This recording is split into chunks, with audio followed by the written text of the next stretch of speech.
and using this as an opportunity to build relationships with students. Ivy Creek Elementary student Jasmine Cavallaro tells the board she wants the systems deployed at elementary schools, too. Guns have no place in my school. Weapon detectors can make this happen. Austin Eller, 95.5 WSB. It's 88 degrees now in Midtown Atlanta, and Channel 2 Action News meteorologist expects we'll see partly cloudy skies and highs in the low 90s today. It's going to give you the weather outlook for your weekend plans as Atlanta Radio's only 5-day forecast is straight ahead. Continuing our live team coverage of school district switch-ups, the Cobb County School Board gets an earful as it votes to stop broadcasting public comments at its meetings. Critics say it's about eliminating public accountability. This isn't about logistics or liability. It's about silencing dissent. Cobb Superintendent Chris Ragsdale says people will still have a chance to speak out. Public comment section will still remain. There will be no change in the time allotted for speakers. But the 4-3 vote means members of the public will only be heard by school board members and others attending the meeting. Supporters say it's meant to keep people safe from online abuse, but some parents say they want maximum transparency. Bill Caiaccio, 95.5 WSB. A Maryland man charged with threatening Georgia Congresswoman Marjorie Taylor Greene is due in front of a judge in late September. U.S. Attorney Jeanine Pirro says Seth Jason made specific threats to kill Greene and her family, including, "We've got our AK-47s. You're going to get one between the eyes. Bam, bam, bam." Jason allegedly used a phone from his job, the government-funded multimedia news organization Voice of America, to place 8 calls over 15 months. He faces 2 federal charges. The family of Cornelius Taylor and attorneys hold a news conference this afternoon to announce a civil lawsuit against the city of Atlanta for his death. Taylor was killed in January as a city of Atlanta vehicle helping clear a homeless camp ran into his tent. From cosplay contests to game shows to celebrity photo ops, this weekend's Atlanta Comic Con is packed full of events. You can choose kind of your own fandom journeys. We have a lot of panels that you can find on the app. People from wardrobe that's going to talk about how they costumed on The Walking Dead, all the way to stunts people with somebody actually who was stuntsman on the new Superman movie. Spokesperson Chelsea Stoker says their celebrity panels give fans unique access. You can bring your own food or buy it at Comic Con. COVID booster shots help keep cancer patients out of hospital beds and ICUs. Cancer patients were 29% less likely to be hospitalized or be admitted to the ICU if they got their booster shot. The findings are a reminder that regular COVID vaccines are life-saving for people with weakened immune systems. Michael George reports that the study comes from Cedars-Sinai, and it studied more than 160,000 men and women. It's the largest study of vaccine effectiveness for preventing COVID-19 hospitalizations. Let it cook. The WNBA All-Star Game is tomorrow night, and players will be cooking before Glorilla takes over the halftime show at Indianapolis's Gainbridge Fieldhouse. It's going to be Team Clark, but without the Clark, and taking on Team Collier. That's Nafisa. Indiana Fever star guard Caitlin Clark will sit out the game, as well as tonight's three-point contest due to injury. She's missed 11 of the Fever's 24 games so far this season. See if this gives you chill bumps like it gives me. A massive raft of fire ants is found floating on Texas floodwaters. Yeah, when their nests flood, fire ants can make living rafts out of their own bodies by linking their legs and jaws together and then create a floating colony. David Todd of Austin took some stunning video of it. This is what I call the line of death. This is all fire ants. You can see them just tracking through the water. Researchers at Texas A&M are studying how they respond to flooding, explaining their waxy skin helps repel the water. They can also still sting and bite too. It is 12:04, time for live team coverage of traffic and weather. First off, that lunchtime drive is being navigated for you by Alex Williams in the WSB 24-hour traffic center. Still a mess on I-20 eastbound between Douglasville and Lithia Springs due to this crash in the right lane, and part of it on the left shoulder. 20 eastbound past Lee Road, exit 41. You're slow back to Highway 92. Southside perimeter still jammed up. 285 eastbound, the outer loop from Riverdale Road, trying to ramp onto 75 south due to a crash clearing from that ramp, and a crash just cleared out of the right lane. 285 northbound, the outer loop at I-20, exit 46 there in the Panthersville area. Alex Williams, 95.5 WSB. Now, it's time for Atlanta Radio's only 5-day forecast, sponsored by Shoemate, the official air conditioning of Atlanta.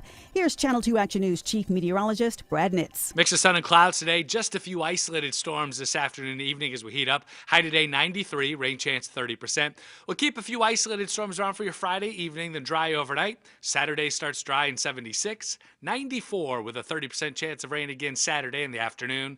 And we'll keep that rain chance at 30% Sunday, low 76. High 94. Now my 5-day forecast for Monday and Tuesday. Slightly hotter Monday, high 95 with scattered showers and storms in the afternoon. Heat index up into the triple digits early in the work week. I'm Channel 2 Action News Chief Meteorologist Brad Nitz, 95.5 WSB. It's 87 degrees right now in Morrow, 83 in Douglasville, and 87 in Midtown Atlanta at 12:06. More news at 12:30. Breaking news when it happens. I'm Veronica Waters, 95.5 WSB.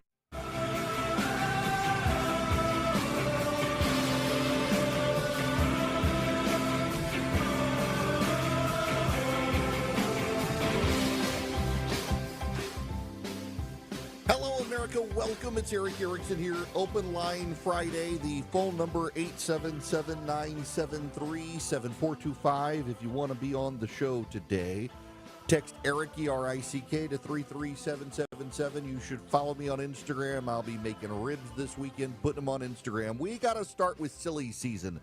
This is an overarching package of news stories, and I'm gonna do kind of a punch list here of these news stories, and there's a reason why. Just bear with me. But first, I gotta tie into this the Wall Street Journal Jeffrey Epstein story.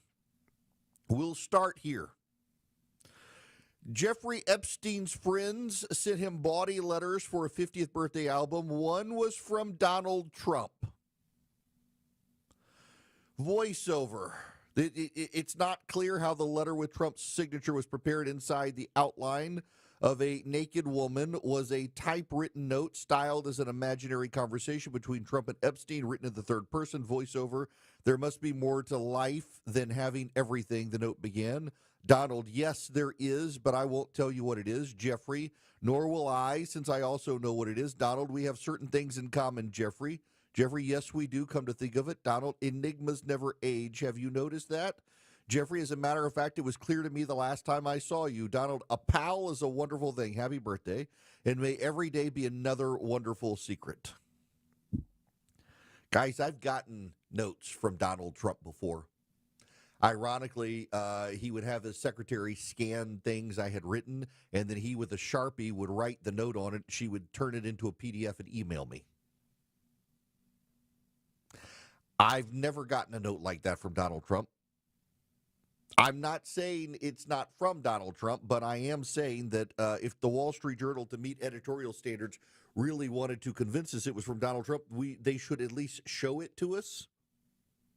And they did not. They described it. How do we know it's not AI generated? How do we know these things? I mean, the Wall Street Journal is a credible organization. I'm not rushing to cancel my subscription, but I've gotten notes from Donald Trump. I hear the man speak. I'm sorry. I'm having a hard time thinking this is from Donald Trump. It doesn't sound like him, nor does it sound like something anyone else would prepare. And I'm willing to believe a lot about Donald Trump. I'm just having a hard time with this one. I'm sorry. It's silly season. Normally, silly season begins August 1st. That's when Congress goes on vacation. For the month of August through Labor Day, Congress goes on vacation. Schools in the D.C. area don't start until after Labor Day.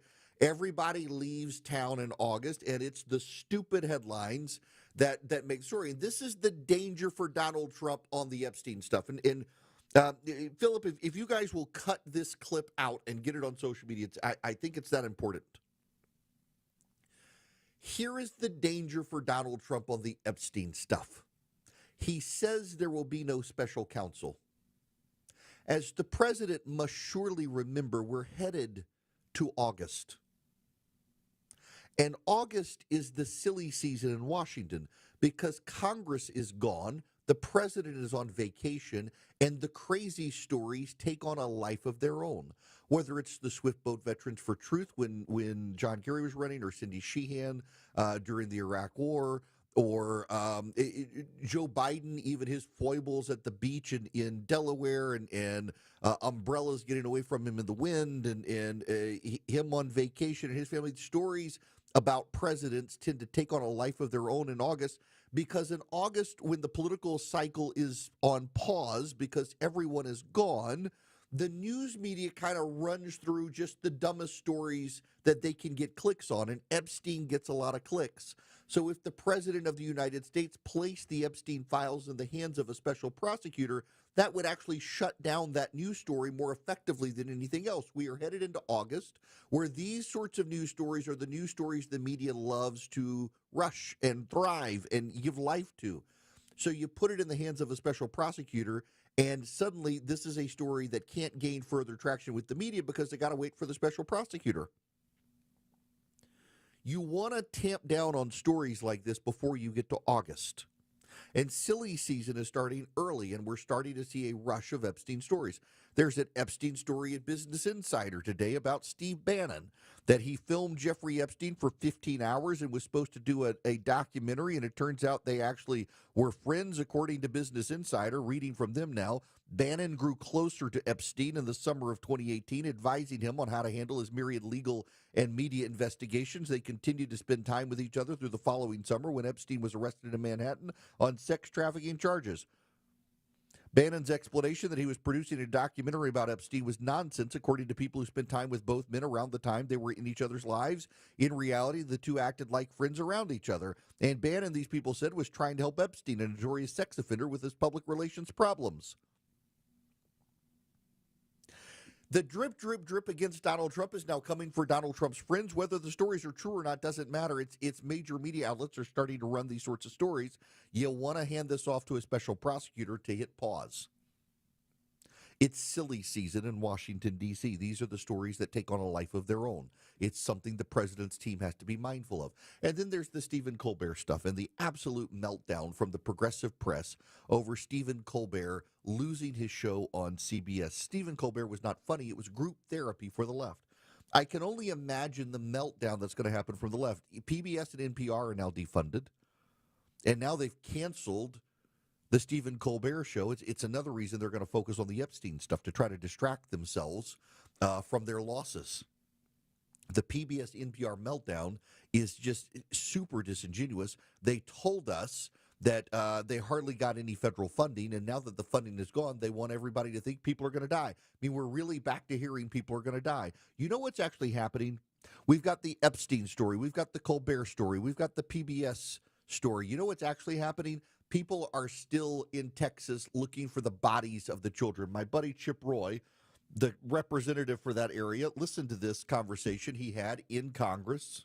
There's a lot of folks here talking about and extolling the virtues of NPR, PBS, public broadcasting, and so forth, and talked about how they're cutting their funding is somehow going to endanger communities and rural communities. Well, when the floods were hitting the people that I represent, it took NPR through Texas Public Radio 19 hours to post anything about the flooding on its social media.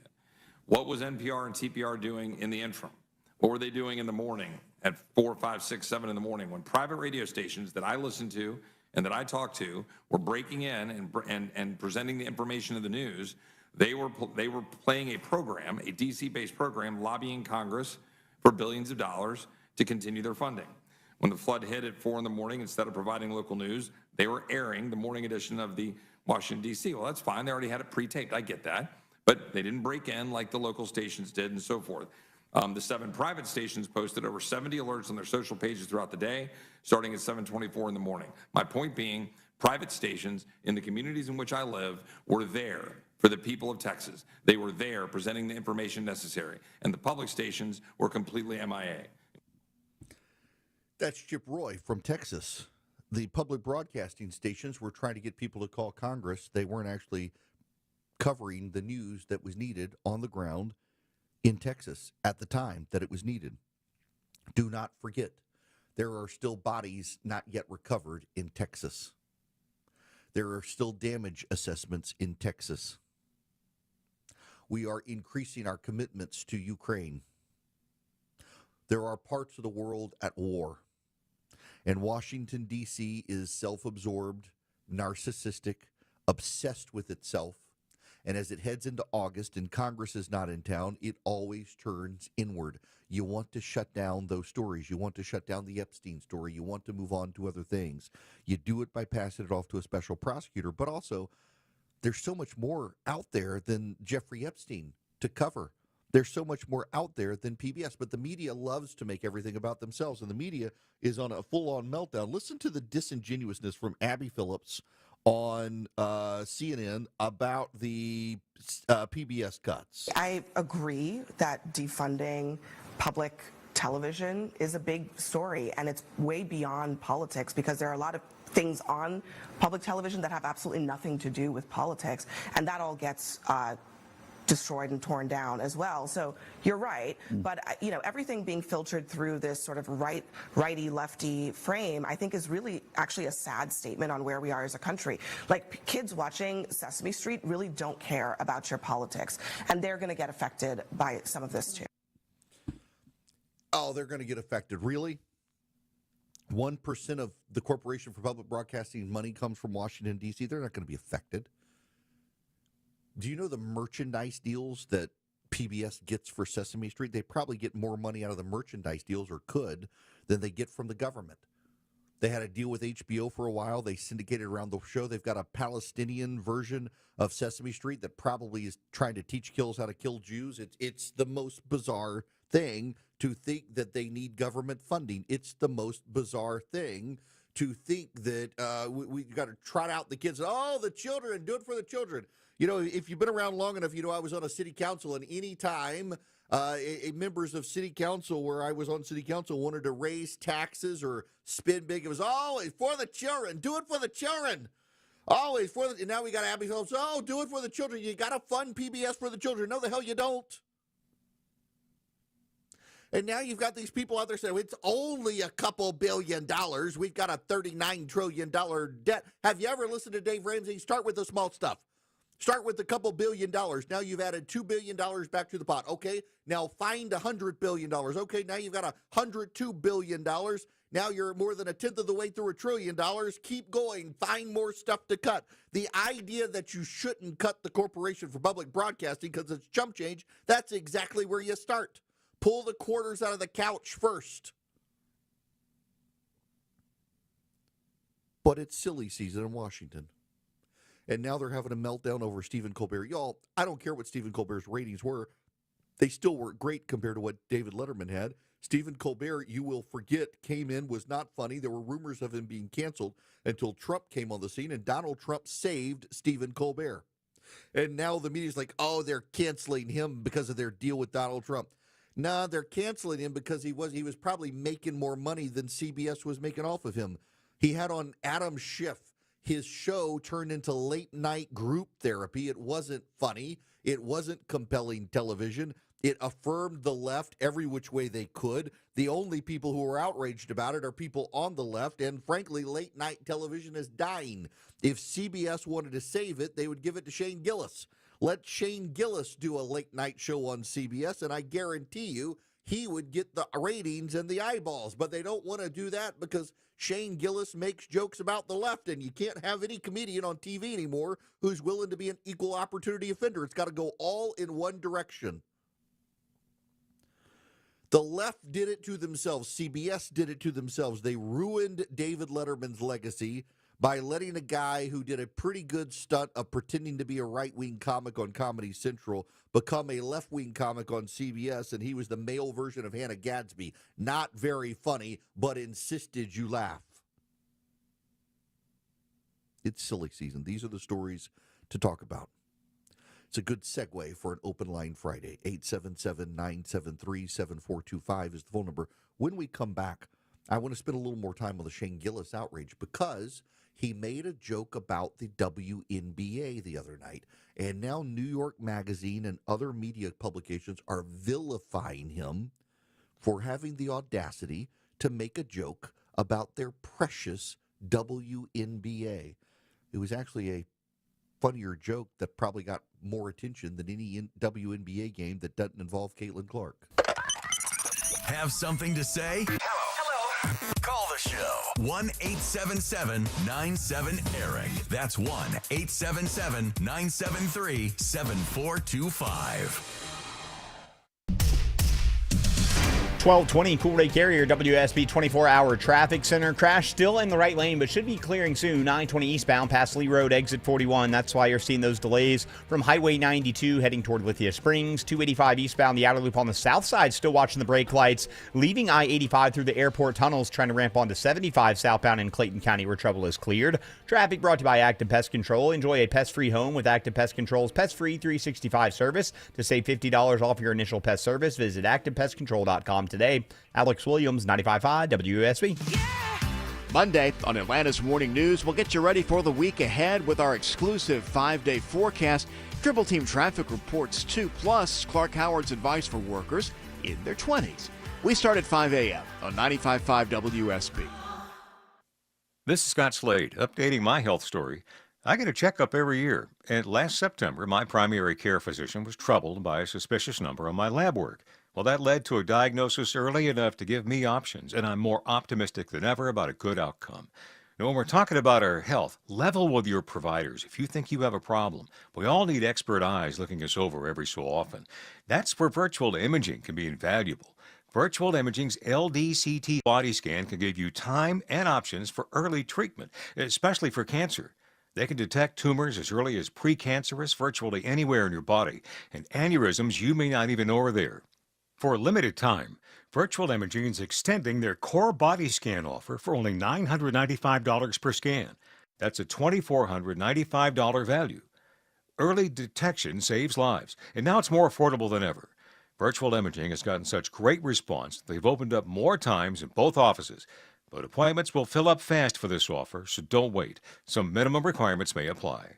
Early detection is your best protection. To schedule your virtual imaging $995 core body scan, call 770-678-SCAN. That's 770-678-SCAN. Or make an appointment by visiting their website at virtualimagingatl.com. That's virtualimagingatl.com. Do it now, while you still have options. My old mentor used to say, failure in your past doesn't eliminate purpose in your future. You don't need to let your failures rob you of the kind of impact God intends you to make in this world. He is the great Redeemer and the ultimate, endless second chance giver. Seek Him and cling to Him, and watch Him make your future purposeful and impactful. The Bible emphasizes how God gives fresh mercy to us every day. This is Tom Gray, and This Stuff Matters. ThisStuffMatters.net. The Love Your Home Minute from TE Certified. Hi, it's Chris Chandler with Josh, the local owner of TE Certified Electrical, Plumbing, Heating, and Cooling. You know, Josh, that's him you see jumping out of the back of their trucks. So what's an electrical upgrade that has made you love your home even more? Oh, the outlets by my nightstand. So this might seem like a really small thing, but I absolutely love it. When we first moved into the house, this is one of the first things I had the electrical team come out to the house to do. They put in new outlets right next to my wife and I's bedstand. And of course, they put the ones that had the USB ports in them. So now I don't have to worry about my charger, my laptop, my phone. And we do this all the time for people who want power somewhere, but they don't want to look at a cord. So this is soffits, this is garages, offices. We do this for TVs, clocks. Basically, somewhere you want power, you wish you had it, but you don't, we can make it happen. People will think it sounds like a lot of trouble or hassle. It can be, but not for a TE certified electrician. TE certified. We love your home. At Ameris Bank, we know that it's never just business when it's your business. I'm Brian Parks, head of commercial banking in Atlanta for Ameris Bank. Whether your business is looking to optimize cash flow, improve your payment technology, or grow more quickly, my team and I are here and ready to help with a superior level of service, smart banking technology, and local market expertise. I invite you to reach out to my team by visiting amerisbank.com/yourbusiness or a local branch near you. Ameris Bank, fiercely yours, member FDIC. Hey folks, Dave Baker here with a quick tip. When it comes to garage doors, longevity matters. Overhead Door Company of Atlanta has been serving Atlanta homeowners since 1935. That's 90 years of doing it right, day after day, door after door. Sure, new companies pop up claiming to be number one, but for real trust and experience, there's only one original overhead door, the one with the red ribbon on the trucks. Longevity matters. Quality matters. Call 404-USA-DOOR or visit overheaddooratlanta.com. All the news, weather, and traffic you need. 95.5 WSB. WSB Atlanta, WSB FM, and HD1 Doraville. 95.5 WSB, Atlanta's news and talk.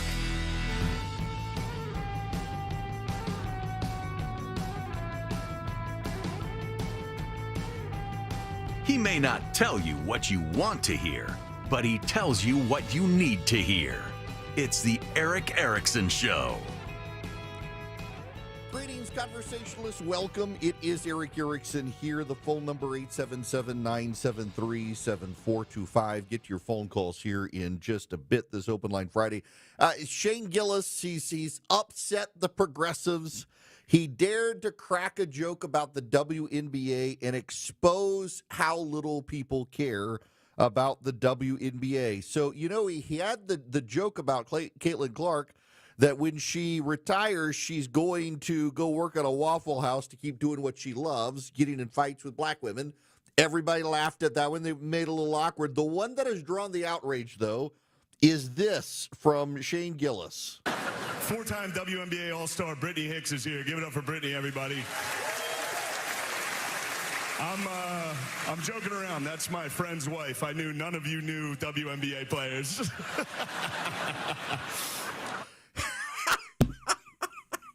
The woman who is his friend's wife dies laughing. Her husband is hysterical, and hardly anybody else around them is laughing.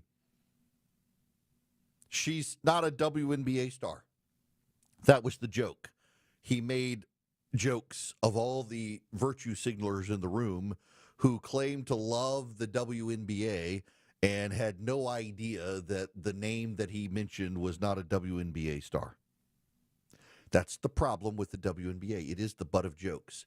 And today, the progressives are having a normal one. They're very upset about Shane Gillis. So the institution, New York Magazine, that is attacking Shane Gillis also has a top story. It's okay to go no contact with your MAGA relatives. That's right. It's okay to go no contact with your MAGA relatives, and also condemning Shane Gillis for having the audacity to make a joke about the WNBA, that it was not funny. It was not funny to take away from the accomplishments of the women of the WNBA. He didn't take away from their accomplishments. He pointed out you people don't even watch the WNBA, but you got to be outraged, always perpetually outraged about the WNBA. It was great. And again, if CBS gave Shane Gillis, if he even wanted it, the Late Show on CBS, you know and I know it would get the best ratings in late night. But they don't want to give it to Shane Gillis because he's an equal opportunity offender. They want group therapy for progressives.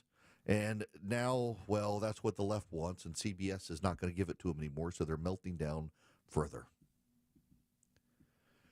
With banks teetering out there and credit downgrades in the financial sector, they're still racking up profits and getting sweetheart deals. They might get sold to mega banks. My friends at Swiss America have been warning about the secret war on cash and all-out assault on our freedoms. With soaring interest rates squeezing the economy and banks teetering on collapse, Swiss America can educate you on ways to protect your hard-earned assets right now. Get their report, The Secret War on Cash.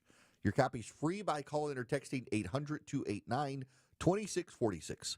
This all-out war on cash includes digital forms of currency, and it's spreading. So go read The Secret War on Cash. It's free to you guys. All you have to do is mention me, Erick Erickson, when you call or text 800-289-2646. Just text my name, Erick, E-R-I-C-K, to 800-289-2646, or call them and say Erick sent me. 800-289-2646. You can also go to SwissAmerica.com/Erick. That's SwissAmerica.com/ERICK. Let Swiss America help you. Message and data rates may apply when you call or text.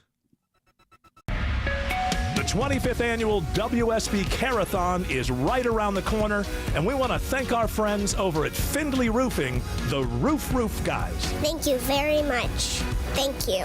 For their contribution and continued support for the kids at the Aflac Cancer and Blood Disorders Center at Children's. Thank you for all your support. You can donate right now at WSBradio.com/Carathon. Won't you please donate? Live from the Superior Plumbing Studios. News, weather, traffic. 95.5 WSB. Atlanta's News and Talk. It's 12:30. I'm Veronica Waters. The news this half hour is brought to you by Jim Ellis Automotive. WSB's top story is all new this half hour. A deadly explosion in East Los Angeles today has left some law enforcement members dead. CBS News special report. At least 3 Los Angeles County Sheriff's deputies have been killed in an explosion at a Sheriff's Department training facility.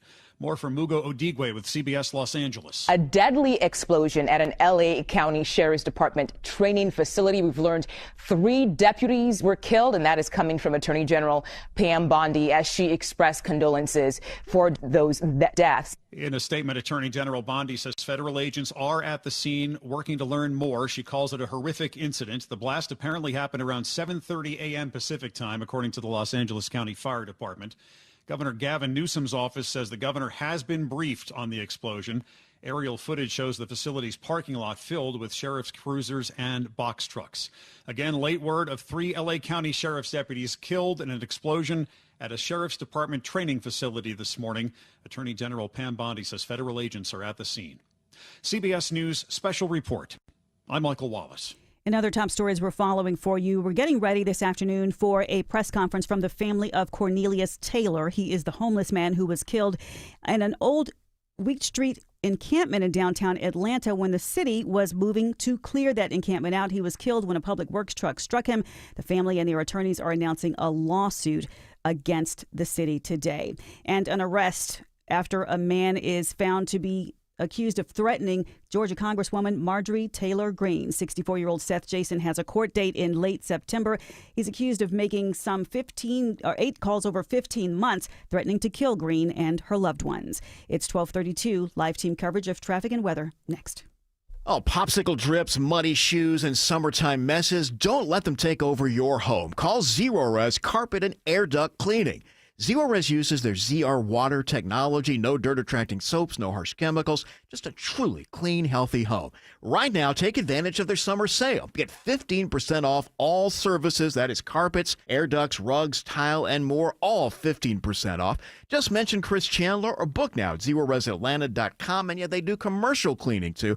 Zerorez, all they leave is clean. This is Andy Harris, president of Coosa Valley Credit Union, inviting you to come see us for your auto loan needs. If you're buying a car or refinancing your current auto loan, at Coosa Valley Credit Union, you'll get one of the lowest interest rates in the market, as low as 3.49 APR when you open an account with a direct deposit. Coosa Valley Credit Union is local and nearby in Northwest Georgia. Plus, you'll always speak to a real person when dealing with us. That's what we call kinder banking. Contact 706-235-8551 for more details. Equal Opportunity Lender. Belinda Skelton here with Atlanta Vision Institute's very own Dr. Ashraf, who is one of the most experienced eye surgeons in the country. Dr. Ashraf, we've all watched the news and the economy is uncertain, but failing eyesight isn't. And if you've held back due to finances, we've got good news for you, don't we? Yes, Belinda, as you know, our eyesights degrade as we age.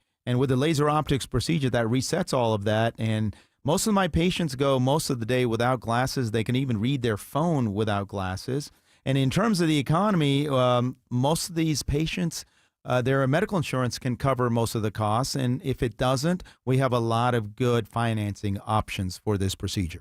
That's awesome, Dr. Ashraf. I urge you to take the quiz to see if you're a candidate. Go to 2020atlanta.com. That's 2020atlanta.com. We've all got one, and there's never just one thing on it. Your home improvement to-do list. Trust the Plus. Painting Plus. The Plus covers everything on your list. Siding, gutters, windows, decks, porches, roofing, and of course, painting. Hi, I'm Charlie, the owner of Painting Plus. We do it all, and we do it right. Trust the Plus family of businesses for everything on your list. If your home's exterior has it, the Plus can improve it. Painting Plus. Siding, gutters, windows, decks, porches, roofing, and more. Trust the Plus. PaintingPlus.com. It's 12:34. Live team coverage of traffic and weather starts right now. Alex Williams is in the WSB 24-hour traffic center. Pothole repair in Marietta, 75 southbound below North Marietta Parkway, exit 265. They're in a couple of center lanes, slowing you back toward 575, but that will just be a temporary closure. Alex Williams, 95.5 WSB. Today will be the 17th consecutive day, at least 90 degrees. In fact, we'll get to 93 today with some isolated afternoon storms. 94 tomorrow with isolated afternoon storms again. I'm Channel 2 Action News Chief Meteorologist Brad Nitz, 95.5 WSB. 88 degrees at 12:35 on 95.5. 737-425. If you want to be on the program, it's an open line Friday. I will get to your calls. I do promise. I do want you to know that Joe Biden's doctor and now Jill Biden's chief of staff and now Joe Biden's deputy chief of staff have all taken the fifth when it comes to their knowledge of Joe Biden's mental decline. Again, it sounds like we need a real criminal investigation. If you are on the internet, probably have heard about the CEO and head of human resources for a company who were at a Coldplay concert together. And it's the Astronomer CEO. The name of the company is Astronomer. And he and his HR chief were at the Coldplay concert, and they were put up on the big screen. He was behind her, his arms wrapped around her, dancing. And when they get on the big screen, he sinks. She turns around. And the head of Coldplay is laughing and says either they are super shy or they're having an affair or something. It turns out they're having an affair. And I mention it because it's gone viral on the internet and it's become a story. But also, I think there's a husband of a wife. There is a wife of a husband, and there are kids whose lives were ruined because of the ego and arrogance of this couple. There are people who are attacking Coldplay for having a kiss camera or hug camera. It's not their fault. This couple decided to cheat on their spouses and break up their families at a Coldplay concert, and maybe they will not break up their families. I saw that and I thought, my gosh, there's a kid somewhere whose dad has gone viral on the internet for cheating on his mom. There's a kid somewhere whose mom has gone viral for cheating on their dad. And the selfish arrogance of people like this, your sins will find you out. Now, before I get into phone calls today, and it is an open line Friday, but I got to talk about Scott McFarland. This bugs me. Here's my genuine pet peeve about the American press corps in the 21st century. They find every way possible to make every story possible about themselves. Every story is about themselves in every case. The media no longer really reports on anything other than the media's reaction to stuff. At CNN, you have Brian Stelter, whose job is to defend the liberal media against the Trump administration and to attack Fox News for not being sufficiently aggressively liberal enough. You have a massive operation of the press doing this. CBS's Scott McFarland really became noted at CBS during his coverage of the January 6 riots in Washington, D.C. And his career has risen at CBS News. He sat down and did a video podcast interview with Chuck Todd, formerly of Meet the Press and NBC, who's now got a Substack. I want to play this audio for you. This is CBS's Scott McFarland. For those of us there, it was such a horror because you saw an emerging America. And it wasn't the shooting, Chuck. I got diagnosed with PTSD within 48 hours. I got put on trauma leave. Not because I think of the shooting, but because you saw it in the eyes, the reaction of the people. They were coming for us. If he didn't jump up with his fist, they were going to come kill us. I know. I got PTSD, not from the shooting, but because the crowd gave me dirty looks. They were coming for me. This man should not be on the air. Y'all, you know where the American Press Corps, the nonpartisan American Press Corps, came from? There was a moment, you go to towns in this country now, and towns with newspapers, some of them will have the, like, for example, the Arizona Republic, or they'll have the Natchez Democrat, or you name it. And for a very long time in this country, from the founding of the Republic, the Democrats and Republicans had their own newspapers. If anything, we've reverted back to the norm. In the early 1900s, you had a lot of journalism that was sensationalist. You had Hearst and his empire, Hearst, and making a case for war with Spain, among other things, and a lot of it was sensationalist, a lot of it was agenda-driven. You know where the objective modern American press came from? The battlefield. It came from the battlefield, particularly in World War II. It came from the battlefield of men embedded with our soldiers who were storming the beaches of Normandy. The coverage of the bombings in World War II, a lot of journalists lost their lives on the battlefield in World War II. They were journalists. They were covering. I mean, this is Frank Gillard, a famous journalist who was from the front lines at Normandy, who was covering World War II as the troops were storming Normandy.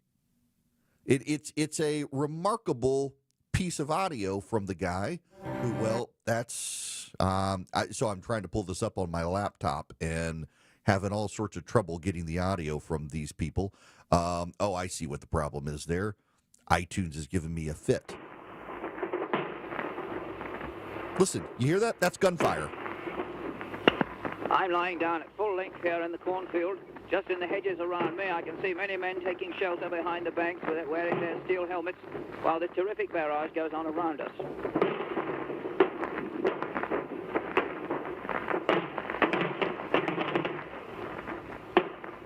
You hear that? There are multiple gunshots going on.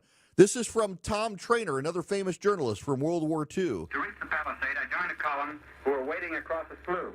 The water came nearly to their armpits, and they had to hold their rifles and equipment over their heads. The water was rather warm, but the bottom was a slimy mess. When a man got to the far side of the slough, he would always stop in a maddening way, holding the rest of us up. We shouted angrily, but when we got there, each one of us stopped too. The reeds on the far bank were loaded with mines. One man lay at the top of the bank dead. The mines had been marked with bits of paper, and soldiers at the top advised just how to climb so as not to venture into dangerous ground. There were more dead men along the narrow path which led up the palisade. Suddenly a voice said, "Watch yourself, fella, that's a mine." A soldier sprawled on the bank was speaking. He had one foot half blown off. He'd stepped on a mine a short time earlier. Now, while he waited for litter bearers, he was warning other soldiers about other mines in that vicinity. I took a last look at the greatest armada in history before going on the flat. It was too immense to describe. That's Tom Trainer on World War II. Let me just compare for you.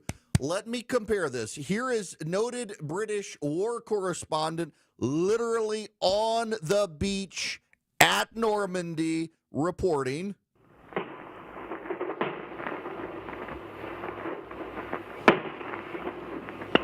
I'm lying down at full length here in the cornfield. Just in the hedges around me, I can see many men taking shelter behind the banks wearing their steel helmets, while the terrific barrage goes on around us. And now, CBS News' Scott MacFarlane, who was reporting at the... I'm lying down at full... CBS News' Scott MacFarlane, who was reporting about Butler, Pennsylvania. For those of us there, it was such a horror because you saw an emerging America. And it wasn't the shooting, Chuck. I got diagnosed with PTSD within 48 hours. I got put on trauma leave, not because I think of the shooting, but because you saw it in the eyes, the reaction of the people. They were coming for us. If he didn't jump up with his fist, they were going to come kill us. I know. Who is more likely to be diagnosed with PTSD? Frank Gillard, Tom Trainer there at the front lines. Frank Gillard, they've made it off the beach by the time he's reporting. They're now into the cornfields beyond the cliffs. There's active gunfire. Or Scott MacFarlane, CBS correspondent, I got PTSD because people looked at me angrily. We got the objective press from World War II. Reporters died, many of them, covering World War II, and they tried to do so objectively. What was actually happening on the ground? Were the American and Allied governments lying to the people? No, they weren't in most cases. And now we've gotten a press corps that is obsessed with itself, that can't be trusted with the basic news because they're admitting to getting PTSD, post-traumatic stress disorder, because the crowd at an assassination attempt turned around and gave the press corps dirty looks. That's shameful. That's absolutely shameful. It is a damning indictment on Scott MacFarlane and, frankly, his character as a reporter. To go on a podcast and admit, claim, or otherwise say he got PTSD because the crowd looked at him angrily as the President of the United States was nearly shot in the head.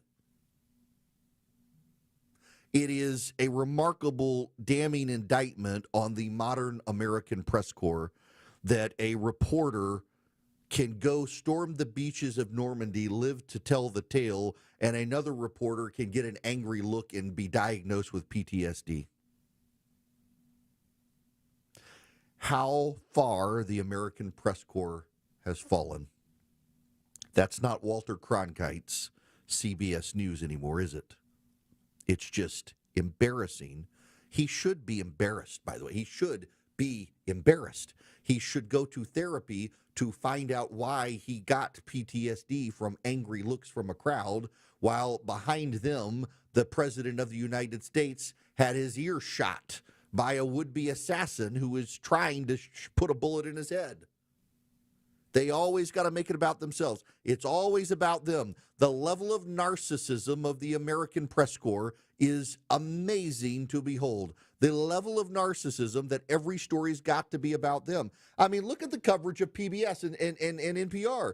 Having their CEOs on CNN where they say, oh, we can't understand why anyone would think we have a liberal bias. You people put a warning at the top of the Declaration of Independence that it might trigger someone reading it, and you can't understand why people think you have a liberal bias, and no one at CNN wanted to call you out on it because the only thing the media is willing to circle the wagons around more than Joe Biden is itself, unless you're Fox News.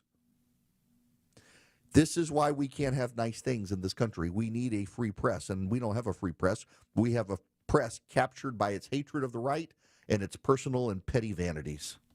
Nobody can trust them anymore, and it's actually really a shame. I would really like to have an objective press. But when they get PTSD from angry looks from people, I mean, it's not like we're listening to the home of the free and the land of the brave. They're a captured audience of vanity and hatred. Vision Computer would love to have you come buy a computer from them or get your current computer upgraded. You know, with tariffs and everything out there right now driving up some of the costs of technology, if you've got a computer and you like the computer but you want it to be faster, let Vision look at it, see if they can just upgrade it. save you some money. Or if you want a brand new computer from Vision, mention Eric. You're going to save some money. And if you just need their tech support for their current computer, you can get that too. It's $199 a year, and you can get a special phone number and be able to call them 24/7, 365. Never wait on hold, and get your answers quick. You call them at 404-COMPUTE. 404-COMPUTE, or you go to visioncomputers.com. 404-COMPUTE or visioncomputers.com. You let Vision work with you, build a computer for you, save you some money, get you what you need, what you want. They actually talk to you about your needs and your wants. They're not going to give you the one-size-fits-all big box store computer. They're going to give you something for you, designed to last with you and grow with you as your needs grow or possibly change. You go to 404-COMPUTE, that's the phone number, or you call them at you call them at 404-COMPUTE, or you go to visioncomputers.com. If you tell them Eric sent you, you're going to save a little money, and you're going to build a great relationship with a great company. You know, my former board op, Jim, had a computer from Vision for 15 years. Every time he needed an upgrade or a new computer, he'd go to Vision. He loved them. I hope Jim's doing well. Jim was the biggest advocate for Vision computers before we had one in our house, and now my son loves them. Their tech support's fantastic. 404-COMPUTE or visioncomputers.com, any one of you nationwide. Honest. Putting your trust in me to tell you what's going on. Transparent. I need you to know this from the bottom of my heart. Giving you the information without the noise. My job isn't to tell you what you want to hear, it's to tell you the truth. It's the Eric Erickson Show. 1250 Cool-Ray Carrier, WSB 24-hour traffic center. Pothole repair has cleared from the center lanes in Marietta, 75 southbound, past North Marietta Parkway, exit 265. All lanes are back open there. Seeing brake lights through downtown, 85 southbound, starting right around 400. You stay on and off the brakes. Connector southbound toward I-20. Traffic brought to you by Whole Foods Market. Shop seafood at Whole Foods Market. Get 20% off sustainable, wild-caught, fresh Alaska sockeye salmon fillets with Prime through July 22nd while supplies last. Shop in-store or online. Terms apply. Alex Williams, 95.5 WSB. You're by the pool. You're relaxing. You're sipping a drink. Someone brings you a towel. Adjust the umbrella. Sound like a fantasy? It's not. This is Sandra from Grayson, Georgia. I just won $1,000 from WSB. WSB's $1,000 Thursdays next Thursday. Listen for the keyword at 9, 10, and 11 a.m. and 12, 1, 2, and 3 p.m. Enter the keyword at WSBRadio.com or the WSB app. I just put the keyword in, and oh my God. Win $1,000. Get all the info at WSBRadio.com. Thank you. $1,000 Thursdays from 95.5 WSB. Where Atlanta wins. Those wire shelves in your closet are just a ticking time bomb waiting to explode. Dave Baker for Artisan Custom Closets. At Artisan, we see it all the time. The wire shelves come crashing down. Clothes, shoes, bags are everywhere. It's a disaster zone. Save yourself before this happens to you. With a custom, spacious closet from Artisan, you'll never have to look at that clutter again. Your shoes, bags, clothes, accessories, all neatly organized and designed to stay that way. ArtisanCustomClosets.com. If you've been taught that all bread is unhealthy, I'm here to tell you not if it's real bread. Hi, I'm Sue Becker from Bread Beckers with Sue's Healthy Minute. If you're struggling with weight gain, high cholesterol, constipation, even warts, or kids who seem to be constantly sick, come visit us at the Bread Becker store in Woodstock, where we have taught thousands of customers that real bread might be their healthy solution. I have a degree in food science, and for more than 30 years, I've studied the incredible health benefits of real whole grains and bread. I discovered that store-bought bread has had most of the nutrients in the grain removed during milling, and yes, even packages labeled 100% whole wheat. Make a healthy eating change in your life at Bread Beckers in Woodstock. We'll show you how bread, but only real bread, might be the answer to your family's physical ills. The Bread Beckers. Visit breadbeckers.com or our Bread Beckers store in Woodstock. Hey everyone, it's your buddy Shelly Winter here. Join me this Saturday at noon for the Car Guys with Kevin Deutsch from Butler Lexus of South Atlanta. Buy or lease, fix or sell, everything you want to know about cars, we will cover Saturday noon to 1 right here on 95.5 WSB. Georgia Power is here for you with quick tips to help you save on your bill this summer. Change your HVAC filter and check vents for flow. Set your thermostat at 78 for max efficiency, but every degree closer helps. Because summer savings mean more to spend on what really matters. Visit GeorgiaPower.com for more energy-saving tips. This is Scott Slade, and nothing takes the place of time when it comes to spotting problems with your health, especially cancer. The earlier, the better. That's where virtual imaging comes in. Virtual Imaging's LDCT body scan can be invaluable, giving you more time for you and your loved ones to take charge of your health. They can detect tumors as early as precancerous virtually anywhere in your body and aneurysms you may not even know are there. Due to overwhelming demand for a limited time, their $995 core body scan offer has been extended. It's a $2,495 value. Early detection saves lives, and now it's more affordable than ever. Virtual Imaging has gotten such great response to this offer that they've opened up more times in both offices, but appointments will fill up fast, so don't wait. Some minimum requirements may apply. Early detection is your best protection. To schedule your Virtual Imaging $995 core body scan, call 770-678-SCAN. That's 770-678-SCAN. Or make an appointment by visiting their website at virtualimagingatl.com. Your non-stop news source, 95.5 WSB, Atlanta's News and Talk. Social media links by texting Eric to 33777 now. Hello and welcome. It is Eric Erickson here across the United States of America. The phone number is 877-973-7425. Let me go to Bill, waiting in Palm Beach Gardens, Florida. Welcome, Bill. How are you? Hi, Eric. I'm doing fine. Hope you're doing well. First time, long time. I enjoy the show. Listen, as usual, President Trump has caused me to do a little research, this time on the Federal Reserve. And, kind of what I come to learn is this seems to be a system of banking set up by bankers, largely to benefit bankers, And I learned again further that they were largely supported by the Democrats in the 30s. So that caused me to do a little more research, and I started to figure out what a semi-private organization was, and that led me to profitability. What do you think about just rolling the Federal Reserve back into the Treasury? I mean, shouldn't there be a little more transparency? Isn't that the bigger issue? Yeah, there should be. And, one of the concerns from guys, Bill, for example, Rand Paul's concern is the way the Federal Reserve is structured is it is completely removed from political pressure. So it funds itself. It gets its own money. It doesn't even really get money from Congress anymore. It takes care of itself, so it's very, very insular, and there should be greater transparency. That being said, one of the reasons the United States of America is the world's reserve currency is because our Federal Reserve is more insulated from political dynamics than any other central bank on planet Earth. No other central bank on planet Earth is as independent as the Federal Reserve. And so that signals to world markets that politics do not play into the decisions of the Federal Reserve. And for everyone who's just adamantly convinced that Jerome Powell and the Fed are helping the Democrats, I would tell you when Joe Biden was in office, the Democrats accused Jerome Powell, being a Trump appointee, of helping the Republicans and trying to help Donald Trump.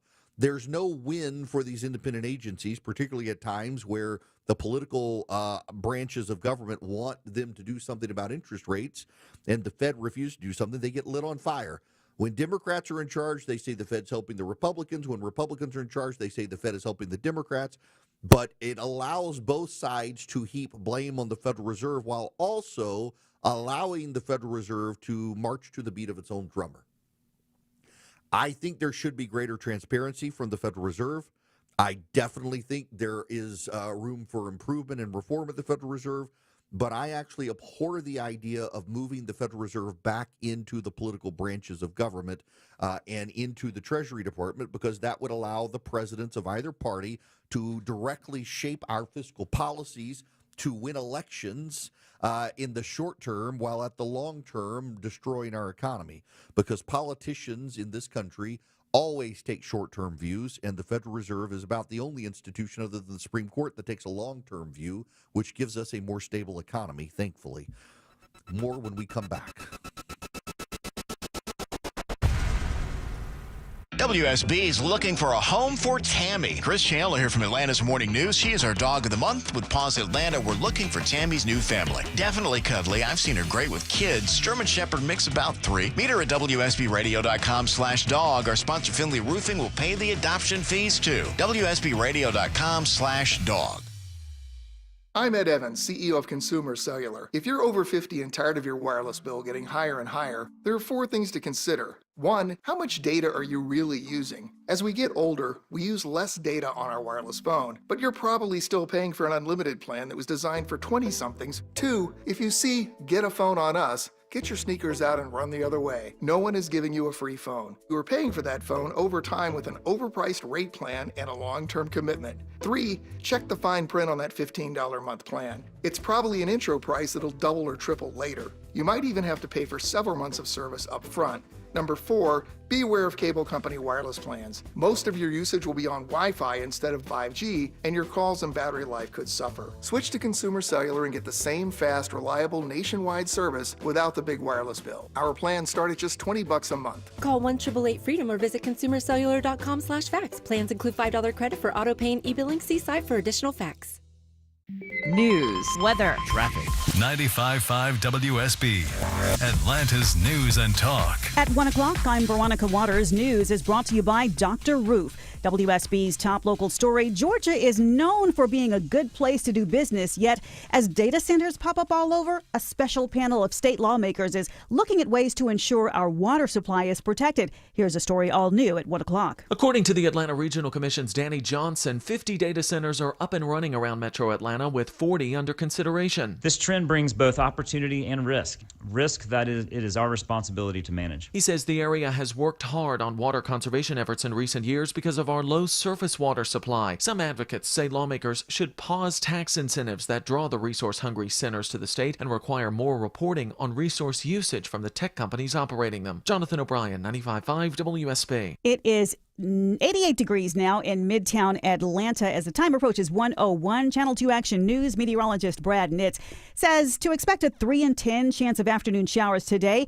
Otherwise, a partly cloudy high of 93. Atlanta's most accurate and dependable forecast is coming up. Some breaking news to tell you about on the federal front. The Education Department says it will release some frozen funds supporting after-school and summer programs. Millions of those dollars were said to be under review in Georgia, where lawmakers had said that this uncertainty was causing chaos among systems which thrive on things being consistent. Georgia has, again, tens of millions of dollars, which could go to help kids and after-school programs. The family of Cornelius Taylor, the 46-year-old unhoused man killed by city equipment during the cleaning of the old Wheat Street encampment, is suing the city of Atlanta. They say the death sparked public outrage and renewed calls for the city to adopt more humane and accountable policies for addressing homelessness. Atlanta Public Schools announces plans for pay increases for select staff members. All bus drivers, custodians, and paraprofessionals and school nurses will receive a 10% salary increase. Some registered nurses will get an additional 1% raise. The Cobb County School Board will no longer broadcast public comments at its meetings. Critics say it'll mean less transparency. Let's be honest, this policy isn't about legal risk. It's about eliminating public accountability. But Superintendent Chris Ragsdale says the public will still be able to speak out. Public comment section will still remain. There will be no change in the time allotted for speakers. The 4-3 vote means comments made by members of the public will only be heard by school board members and others at the meeting. Should doctors use artificial intelligence? A study in JAMA says patients shown ads of physicians using AI took a dim view of them. Patients saw the doctors who use AI as less competent, less trustworthy, and less empathetic. Correspondent Michael George says the study recommends doctors tell patients how and why they're using it. The American Medical Association says 66% of physicians report using AI in 2024. Live team coverage of traffic and weather next. It's 1:03. Only inches separate you from the heavy rain pounding on your roof. Dave Baker, host of the Home Fix It Show, here for Findlay Roofing, the roof guys. Water is your home's #1 enemy, and your roof is your front line of defense to stop it from getting inside. Has your old roof finally lost the battle against all this recent heavy rain? If water has made its way into your home, think of Findlay first. They've replaced over 65,000 roofs locally, all with high-quality work, upfront pricing, and exceptional service. You'll always win with Findlay. You'll never have to worry about them cutting corners. With over 30 years of experience, Findlay goes the distance. They're the extra effort experts, making sure you have a remarkable roof experience. Are you seeing water inside or just not sure how well your roof is holding up after all this recent rain? Schedule a free roof analysis. No obligation, no charge. FindlayRoofing.com. Comcast Business helps turn today's small businesses into engines of modern business. It's how restaurants become reliably up and running neighborhood favorites. How retailers become seamlessly restocking, cyber-securing, must-visit shops. And how healthcare offices become the data managing caregivers that we all depend on. With reliable connectivity, enhanced cybersecurity, advanced fiber solutions, and Wi-Fi backup, Comcast Business is powering the engine of modern business, powering possibilities. Now through July 21st, new customers can get started with 300 megabit internet and Security Edge for $69 a month for 24 months with a 2-year agreement. Plus, find out how to get a $500 prepaid card for your business. Call and switch to Comcast Business today. Restrictions apply. Requires paperless billing and automatic payments with bank account. Equipment, taxes, and fees extra.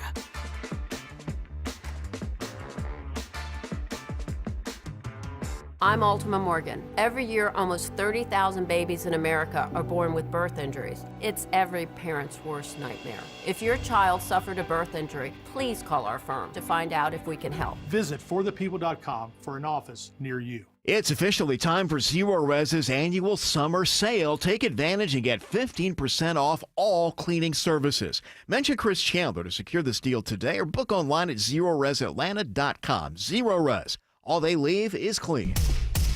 105 live team coverage of traffic and weather starts right now. Alex Williams is in the WSB 24-hour traffic center. Just found a new crash in Clarkston, 285 northbound, the outer loop just north of Highway 78. It is in the left lane, so it's impacting those ramps from Highway 78 to 285 north. Look out for that. And seeing brake lights I-20 eastbound on the west side from Lithia Springs from Thornton Road over to 285. Alex Williams, 95.5 WSB. Partly cloudy, hot, and humid again today. We'll top out at 93. Just some isolated showers and storms this afternoon and evening. Put your rain chance this afternoon 30%. We'll keep a 30% chance of an isolated storm Saturday, high 94. I'm Channel 2 Action News Chief Meteorologist Brad Nitz, 95.5 WSB. 89 degrees in Stone Mountain, 87 in Milton, and 88 in Midtown Atlanta at 106. More news at 1:30. Breaking news when it happens. I'm Veronica Waters, 95.5 WSB.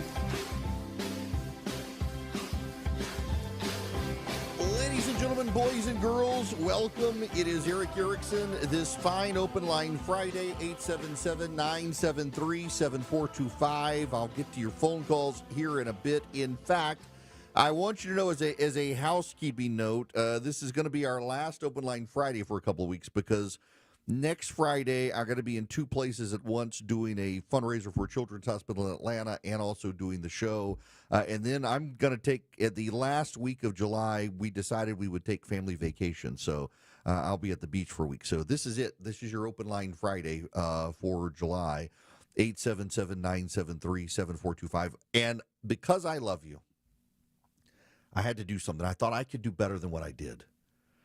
I played you the audio of the reporters who stormed the beaches of Normandy and compared it to Scott McFarland, who got PTSD from dirty looks.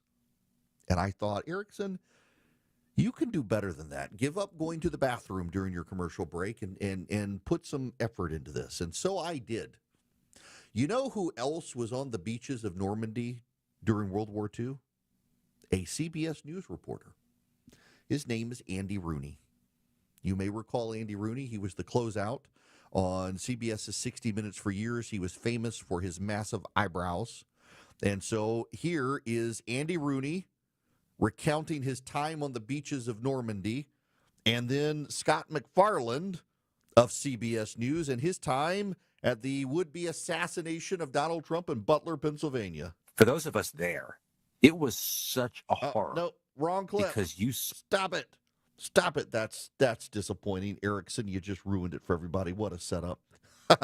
Here we go. This is the right clip I put together. I named them both the same file. I'm sorry, people. It's me working by myself. You should be proud that you have a host that can do this. Here we go. Andy Rooney. This is Andy Rooney from CBS News versus Scott McFarland from CBS News. Andy Rooney was on the beaches of Normandy. Scott McFarland was in Butler, Pennsylvania. We all have days of our lives that stand out from the blur of days that have gone by. And the day I came ashore on Utah Beach, 4 days after the initial invasion, is one of mine. As we approached the French coast, there were small clouds of smoke and sudden eruptions as German artillery blindly lobbed shells over the hills behind the beach. They were hoping to hit U.S. troops or some of the massive amount of equipment piled up on the shore there. I got diagnosed with PTSD within 48 hours. I got put on trauma leave, not because I think of the shooting, but because you saw it in the eyes, the reaction of the people. They were coming for us. If he didn't jump up with his fist, they were going to come kill us. I know. Really? Andy Rooney of CBS News can go to Normandy as a war correspondent, see heads blown off, limbs blown off, dodge his own death, the bullets from the Germans trying to kill him. And Scott McFarlane went to Butler, Pennsylvania, saw a president almost shot to death, and got PTSD because the crowd turned to the press corps and gave them angry looks. That's a really terrible indictment on the American press corps at this point. The level of narcissism and obsession, it's just it blows my mind. I'm sorry to be held up on this point. I really am. I should move on to other stuff, but it blows my mind that we've gone from war correspondents on D-Day to, the crowd gave me an angry look and I was diagnosed with PTSD. Poor me. It's about me. It's my story. It's not the would-be assassination of Donald Trump. It's about me and the crowd giving me PTSD by looking at me. This is why the American press corps can't be taken seriously. This is why people do not trust the American press corps. Their level of narcissism and obsession about themselves, time and time again.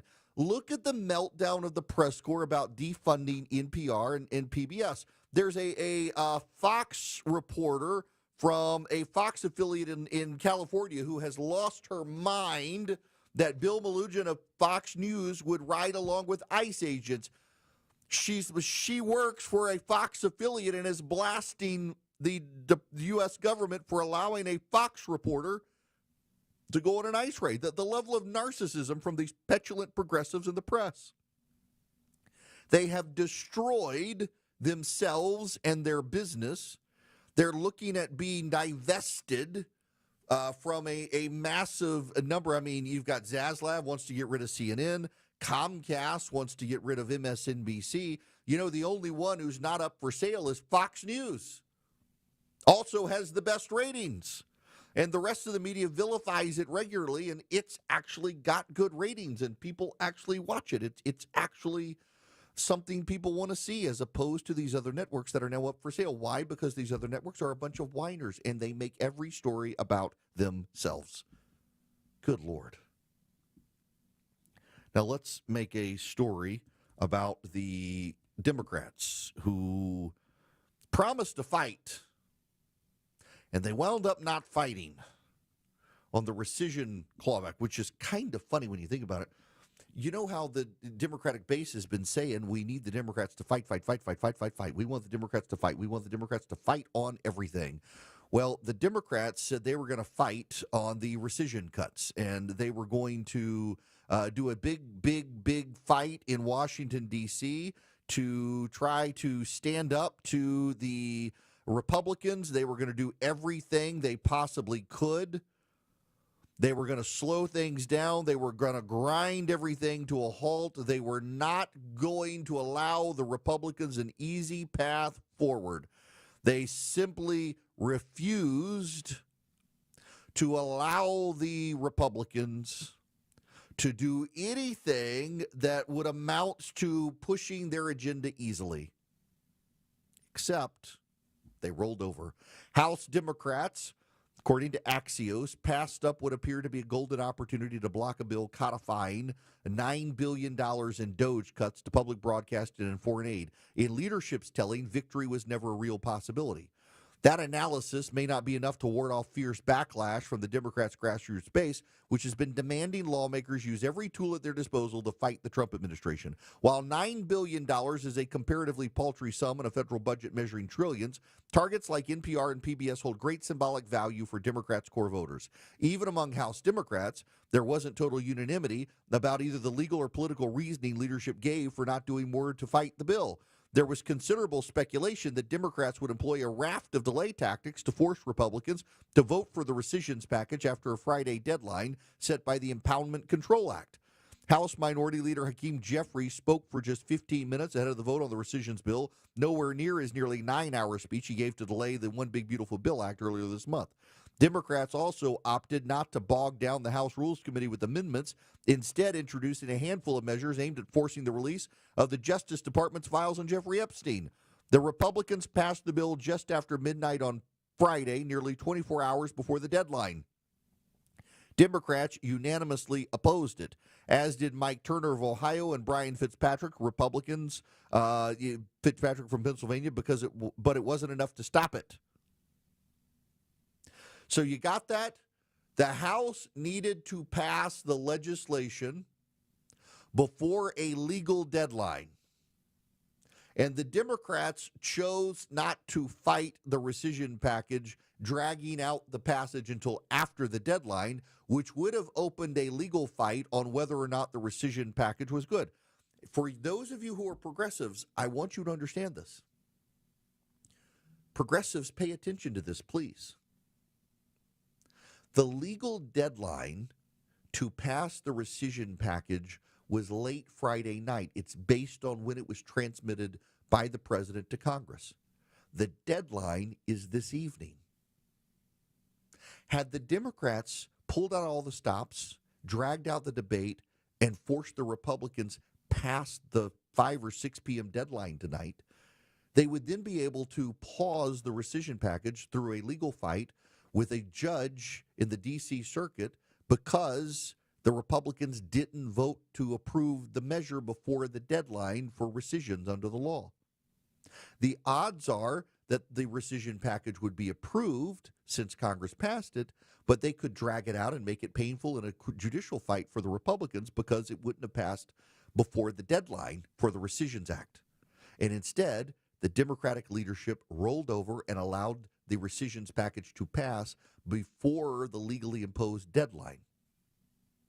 Had they dragged out the debate until this evening, they potentially could have killed the rescissions package under the law. Why? Because the Impoundment Control Act requires that a rescissions package, when transmitted from the White House, be enacted within, I think, 40 days.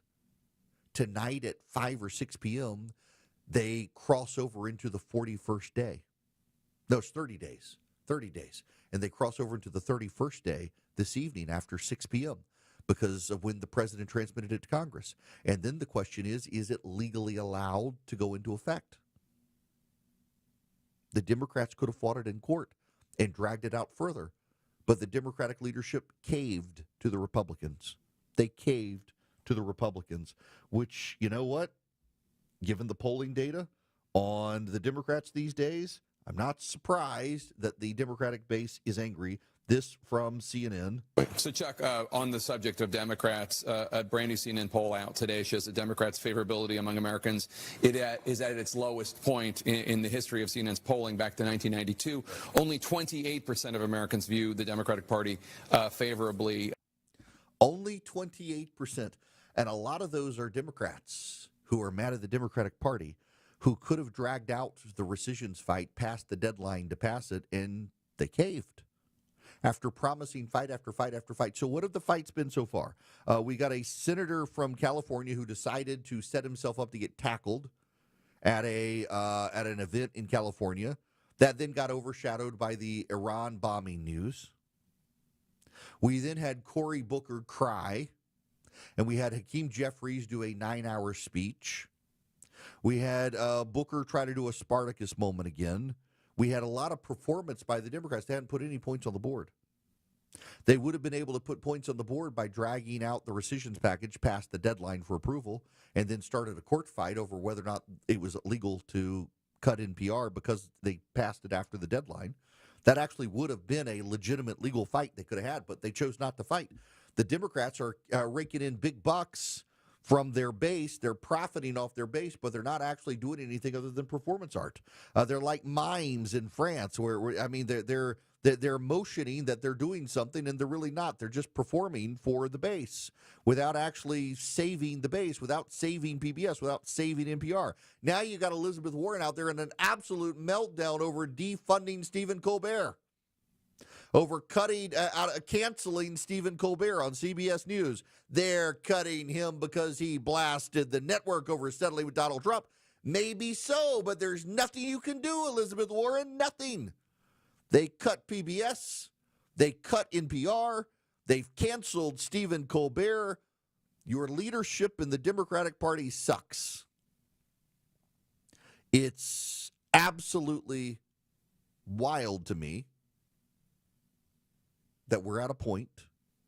You know, when Republicans, at least, were in the minority, remember what they did over August, that year when Obama was president? They stayed on the floor of the House. Nancy Pelosi was Speaker. She turned off the lights on them. And the Republicans, for the month of August, they refused to leave the floor of the House of Representatives, demanding expanded oil drilling and energy drilling in the United States. And it got lots of attention. And it showed the base they were willing to stay in Washington and fight. They gave up their August recess. They stayed on the floor. The lights were up. They invited bloggers to come up while they were on the floor of the House. They did interviews outside the chambers, and they simply refused to leave. Nancy Pelosi turned off the lights. She turned off the cameras, and they brought their cell phones onto the floor of the House. They live streamed themselves. They made a spectacle out of it. It got national attention that the Republicans were fighting for the energy security of the United States and that the Democrats did not care about energy security. And the Democrats, they didn't even want to stay in Washington, D.C. and after 6 p.m. on Friday to try to save public broadcasting. They wanted to go home and sleep in their own beds and then tell their base in fundraising emails, we fought for you. No, you didn't. You went home to your bed. Those who love him, listen to find out what he's going to say next. Those who disagree with him, also listen to see what he's going to say next. It's the Erick Erickson Show. 121 Cool Ray Carrier, WSB 24-hour traffic center. Still got this crash in the left lane, 285 northbound, the outer loop into cab between Highway 78 and Lawrenceville Highway, Highway 29. The left lane is blocked. You're slow as you leave Memorial Drive. 285 westbound, the outer loop in Sandy Springs, seeing some brake lights from Georgia 400 passing Roswell Road. And 75 north and south getting sluggish between Kennesaw and Marietta. Traffic brought to you by your neighborhood Kroger Pharmacy. Kroger Pharmacy welcomes Express Scripts, Medicare D, and TRICARE Department of Defense plan members. You can transfer prescriptions at Kroger.com/payer update. Alex Williams, 95.5 WSB.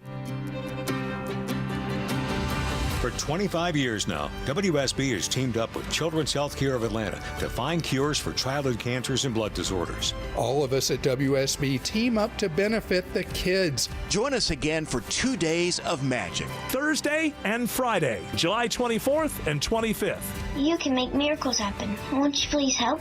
It's as easy as calling 1-888-750-2772 or online at WSBradio.com.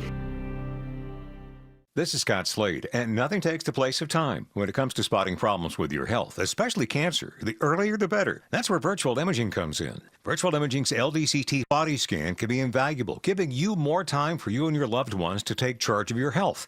They can detect tumors as early as precancerous virtually anywhere in your body, and aneurysms you may not even know are there. Due to overwhelming demand for a limited time, their $995 core body scan offer has been extended. It's a $2,495 value.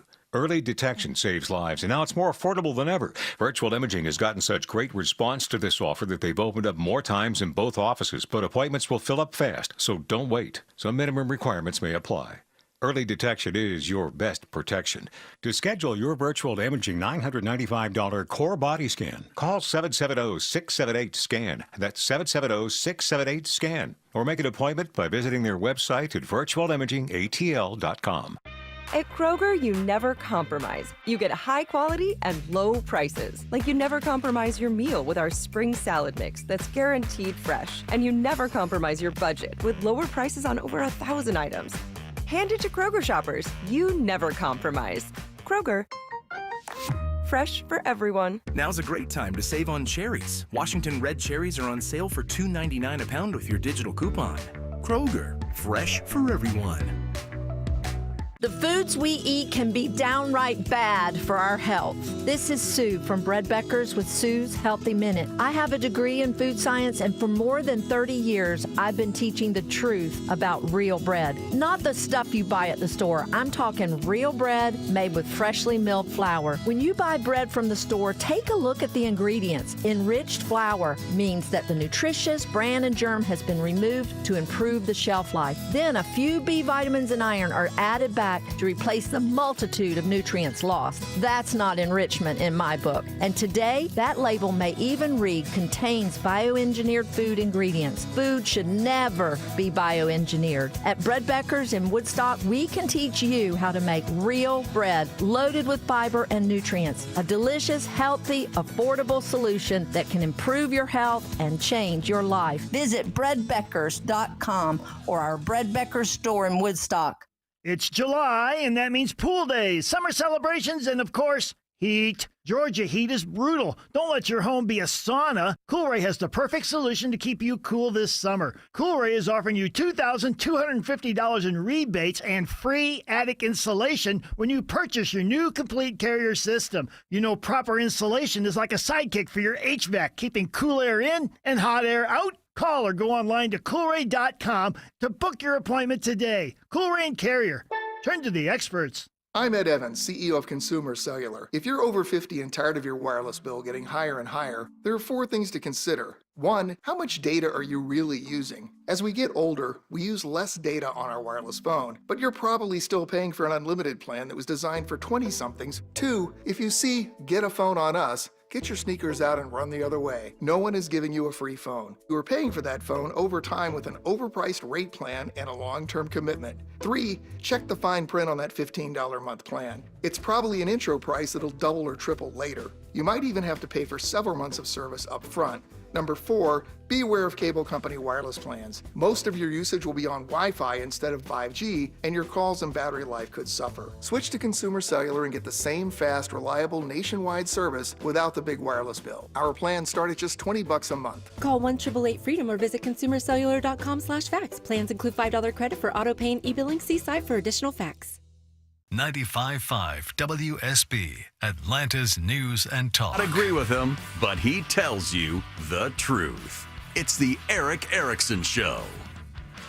Howdy, welcome. It is Eric Erickson here. Let me get to the phones here. I'm going to go next to Jim. Welcome to the show, Jim. How are you? Well, how are you? Great.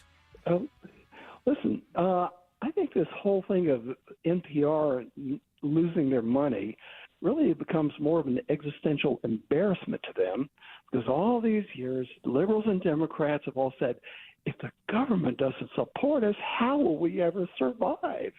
Well, they'll survive once they are cut loose. And that really makes them kind of a little embarrassed, because they really can do well without government support. I completely agree. And, you know, I saw someone yesterday on social media say his concern is that without government subsidy, NPR and PBS are going to move further to the left to cater to their donors. And I'm like, okay, one, I don't think they can move further to the left than they already are. And 2, so what? The issue is the government subsidizing a media outlet. And in American society, the government should not be subsidizing an outlet, which, by the way, I will have you know, Jim, you'll get a great laugh out of this. One of the NPR reporters, what's his name? Hang on a second. Let me give this credit where credit is due. It is, come on, where was it? Did I not bookmark it? I thought I had, but I guess I didn't. Dang it. One of the NPR reporters who attacked people when conservatives said NPR was state-run media, he attacked conservatives, saying it is not state-run media. Yesterday had a complete meltdown over NPR losing its government funding. But I thought it wasn't a state-funded media outlet. Funny how that works. Y'all, I've got a bank account at Old Glory Bank. I have a no-fee checking account at Old Glory Bank. I got a no-fee savings account at Old Glory Bank. And, you know, I got to tell you, so I keep money in the checking account. I don't, I put $500 in my savings account just to see what the interest do. I've left it alone, and it's grown pretty good now. And it keeps growing. And I'm a big fan of Old Glory Bank, using them as an online bank. You can check them out yourself at oldglorybank.com/Eric. They're an online bank, but they've innovated in such ways that you can even deposit cash. I had an old online bank account, and you couldn't deposit cash, and it drove me crazy. Old Glory Bank, I can go up to my local CVS, open my Old Glory app on my phone. They scan a QR code. I hand them the cash. It gets deposited in my account. It works. I've done it when I went to Vegas and I had a good run at the craps table, came back and deposited, and it works. They're really innovative. You can get a no-fee check and a no-fee savings account. They have premium accounts with higher interest rates for checking. If you're a veteran, you can get those without any monthly fee. Find out more at oldglorybank.com/Eric. oldglorybank.com/ERICK. The member FDIC, equal housing lender, terms and conditions apply. You really should go check them out.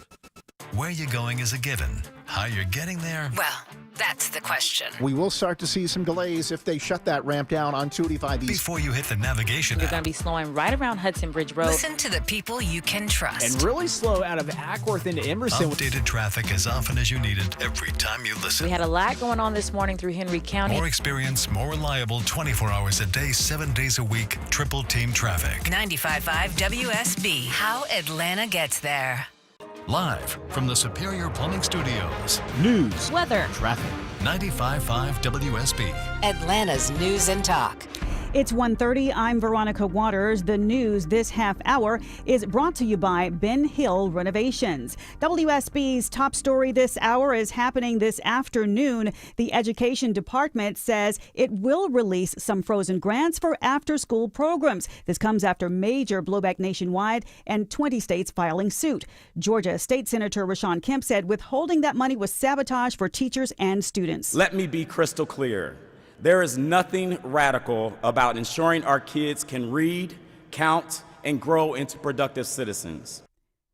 Georgia has some $200 million coming in those federal funds. Students at every middle and high school in Gwinnett County will soon have to pass through weapons detection systems to get into their buildings. The school board votes in approval of nearly $20 million in extra funding to install the systems for the upcoming school year.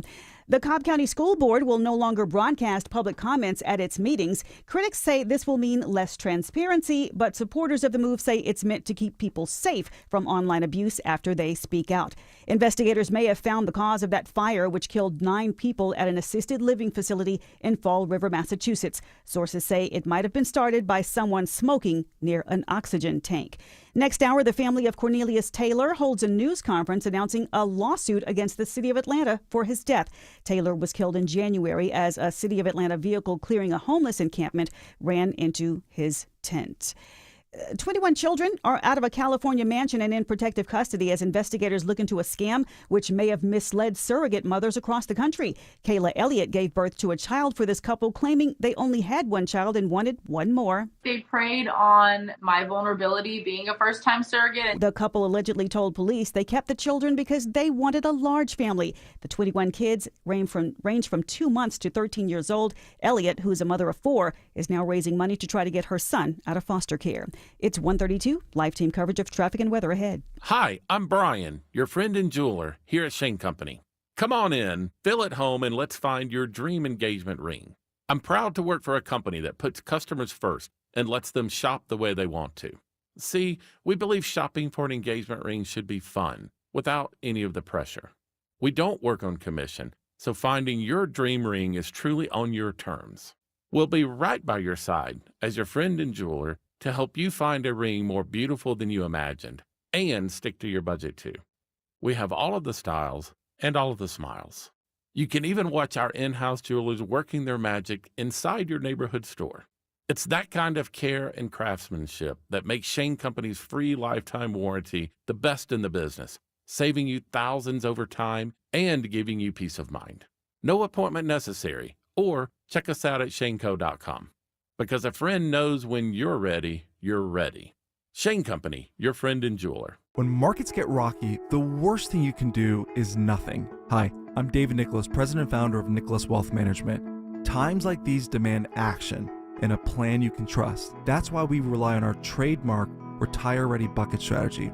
This strategy is designed to place a percentage of your portfolio into lower risk, income producing income bucket, aiming to generate steady cash flow for the first 10 to 15 years of retirement. Meanwhile, your growth bucket is filled with dividend and growth stocks, which has time to recover when markets are going crazy. So call Nicholas Wealth today at 678-990-8500 or visit nicholaswealth.com to schedule a time to sit down with our team to review your plan. This strategy was crafted by experience. It's battle tested, and it's how you aim to keep your retirement on track even when the markets are not. So call Nicholas Wealth today at 678-990-8500 or visit nicholaswealth.com. At Nicholas Wealth Management, we're prepared. Are you? Don't wait for the next headline to shake your confidence. Call Nicholas Wealth today, 678-990-8500 or visit nicholaswealth.com. Nicholas Wealth Management. Retire ready. Nicholas Wealth Management is an independent financial services firm and uses a variety of different investment strategies. Neither the information nor any opinion expressed is to be construed as solicitation to buy or sell a security or personalized investment, tax, or legal advice. 134 live team coverage of traffic and weather now. Alex Williams is checking the afternoon drive. And yes, better news in the Clarkson and Tucker area, Veronica. They're picking up the cones from this left lane crash. Should be clearing soon. 285 northbound, the outer loop past Highway 78, but still slow back toward Covington Highway. Alex Williams, 95.5 WSB. Today will be the 17th consecutive day, at least 90 degrees. In fact, we'll get to 93 today with some isolated afternoon storms. 94 tomorrow with isolated afternoon storms again. I'm Channel 2 Action News Chief Meteorologist Brad Nitz, 95.5 WSB. It's 88 degrees in Chamblee, 89 in Swanee, and 90 in Midtown Atlanta at 1:35. More news at 2 o'clock. Breaking news when it happens. I'm Veronica Waters, 95.5 WSB. Listening to The Eric Erickson Show. Hello, friends. It's Eric Erickson. I hope you're ready for the weekend. The phone number here, 877-973-7425, should you wish to be on the program. Just so you know, there is a developing story I'm keeping an eye on. The Los Angeles Police Department, there's been an explosion at a training facility. 3 are confirmed dead, up to 30 possibly injured.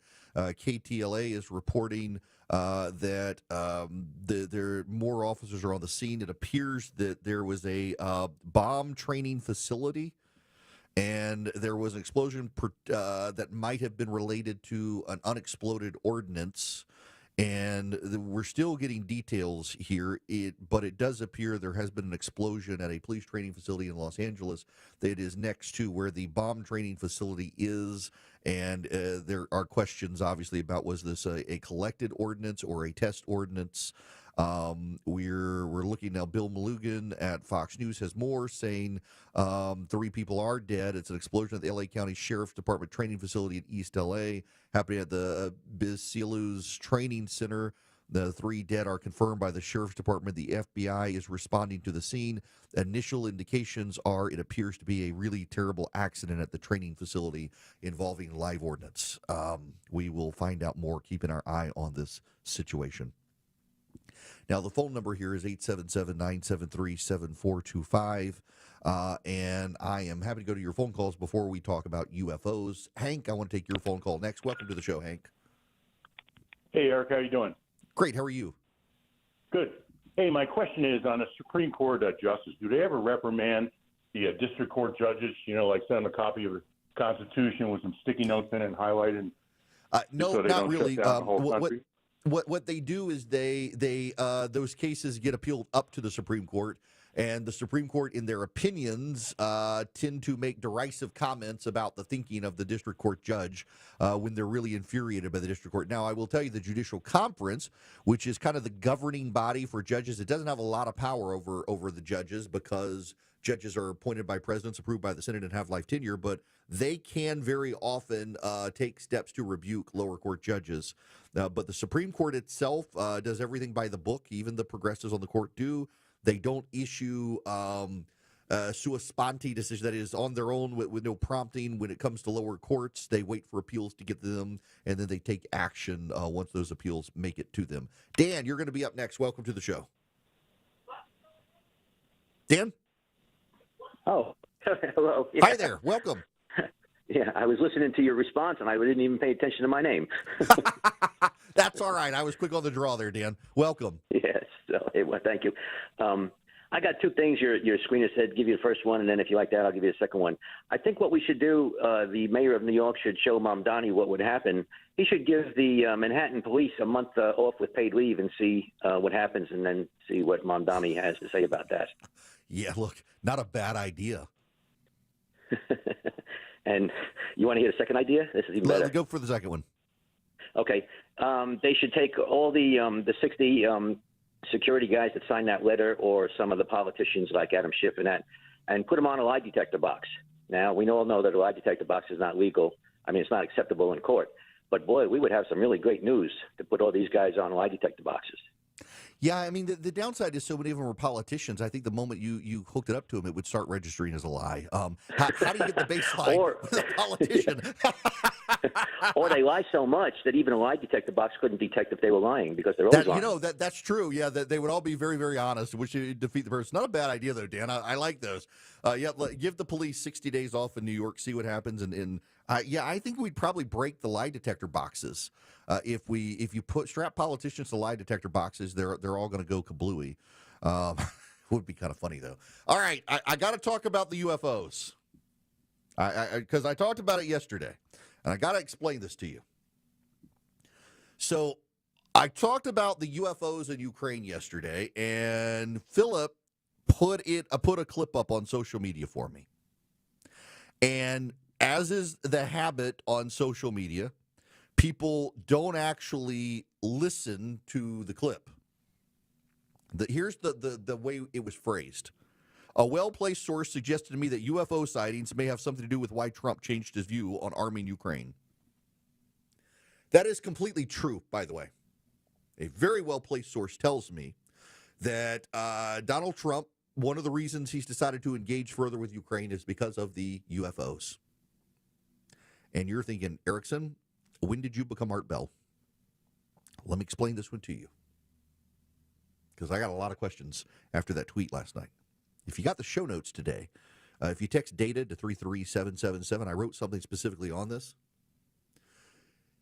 Remember all the reports about UFOs in the Wall Street Journal and elsewhere over the last couple of years, and a lot of them were flybys of American military installations. They were detected at naval depots. They were tracking ships at sea, things like that. And people couldn't figure out where did they come from. What are they? It was the aliens. It was the demons. It was something. If you go back, when was it, 2 years ago at the gathering in Atlanta, Joni Ernst was there. Joni Ernst is on the Armed Services Committee, on the Intelligence Committee. Tom Cotton was there, and I asked them both on stage. I said, these UFOs that are all over all the rage these days, they're in newspapers and the like, we keep hearing reports on them. Are these aliens? Are they interdimensional demons? Or I'm guessing it's more probable they might be the Chinese or the North Koreans or somebody. And both of them said it's probably not aliens, probably not demons or interdimensional beings. As for your speculation on the third, we cannot possibly comment.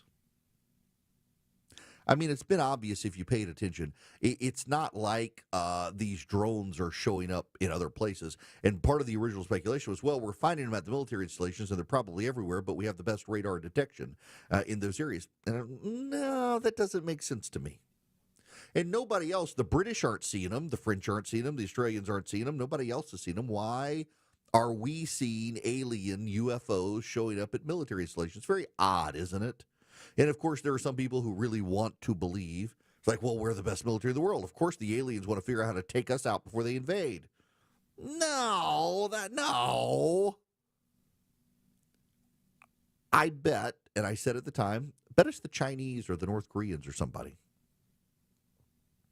So what do the UFOs have to do with Ukraine? Well, guess what? A very well-placed source, very, very well-placed source tells me that the UFOs that the military believes it was encountering at military installations are now being encountered on the battlefield in Ukraine, and they're Chinese and North Korean and Iranian, collaborations with the Russians. Turns out the informed speculation is that what's been happening is that our enemies, the bad guys, the axis of evil, whatever you want to call it, they've been flying these drones over American military airspace to see our responses and figured out that we don't know how to respond. And now those drones are being deployed on the battlefield in Ukraine against the Ukrainians, and it's the Ukrainians, not the Americans, who have had to figure out how do you deal with the drones. How do you deal with the drones? The Ukrainians have figured it out.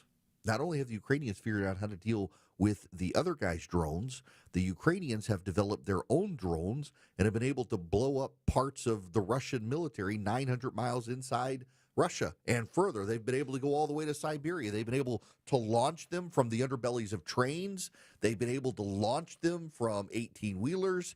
They've been able to get drones everywhere they needed to go. They've been able to combat the Russians and the Chinese and the North Korean and the Iranian drones successfully with their own homegrown drones.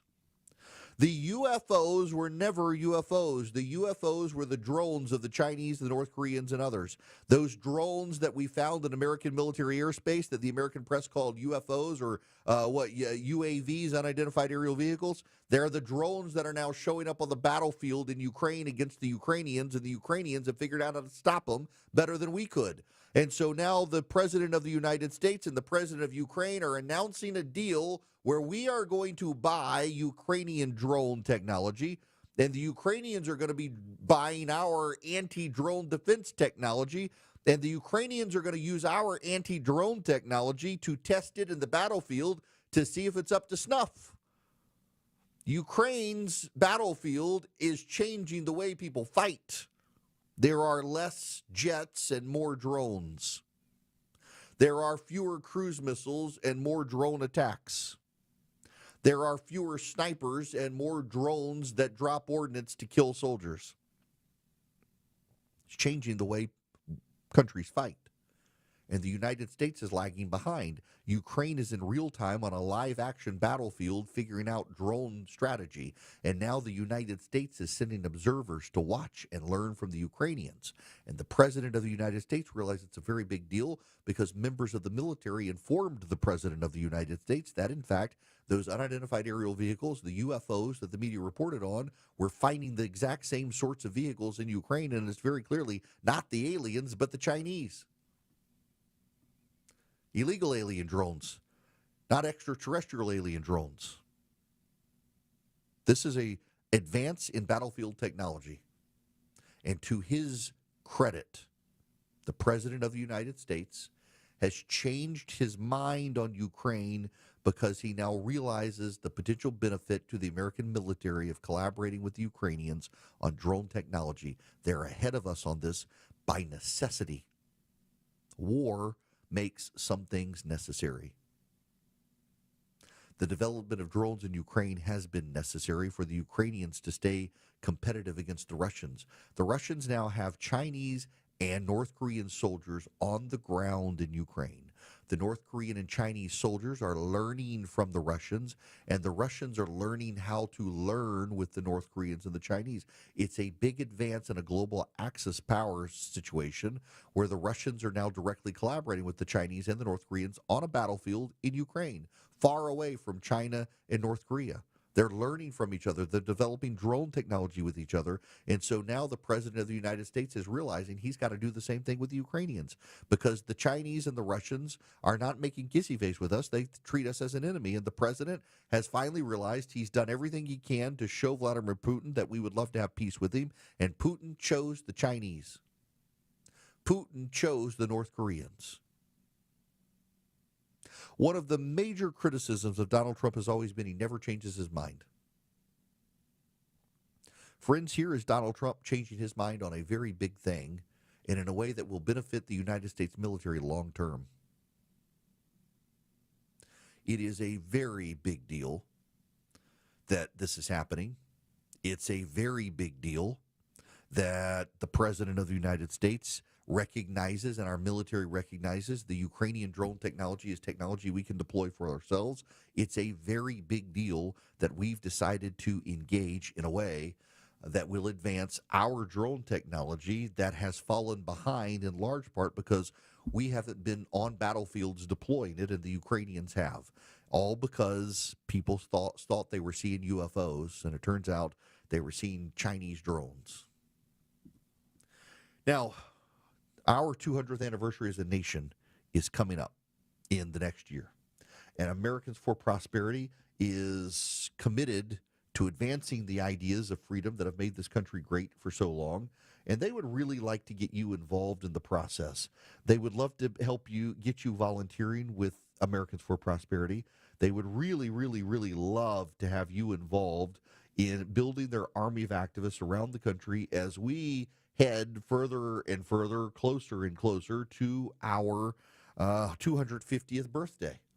If you want to sign up with AFP, you go to, what's the website? It is afpvolunteer.com.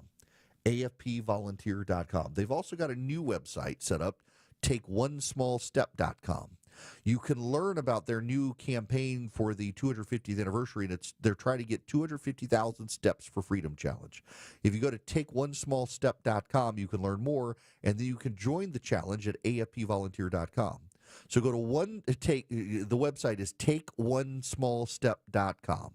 Takeonesmallstep.com. You go there, you learn about the challenge, and then sign up with AFP at afpvolunteer.com. Let's fight to make America special together. Let's fight to advance common sense conservative reforms.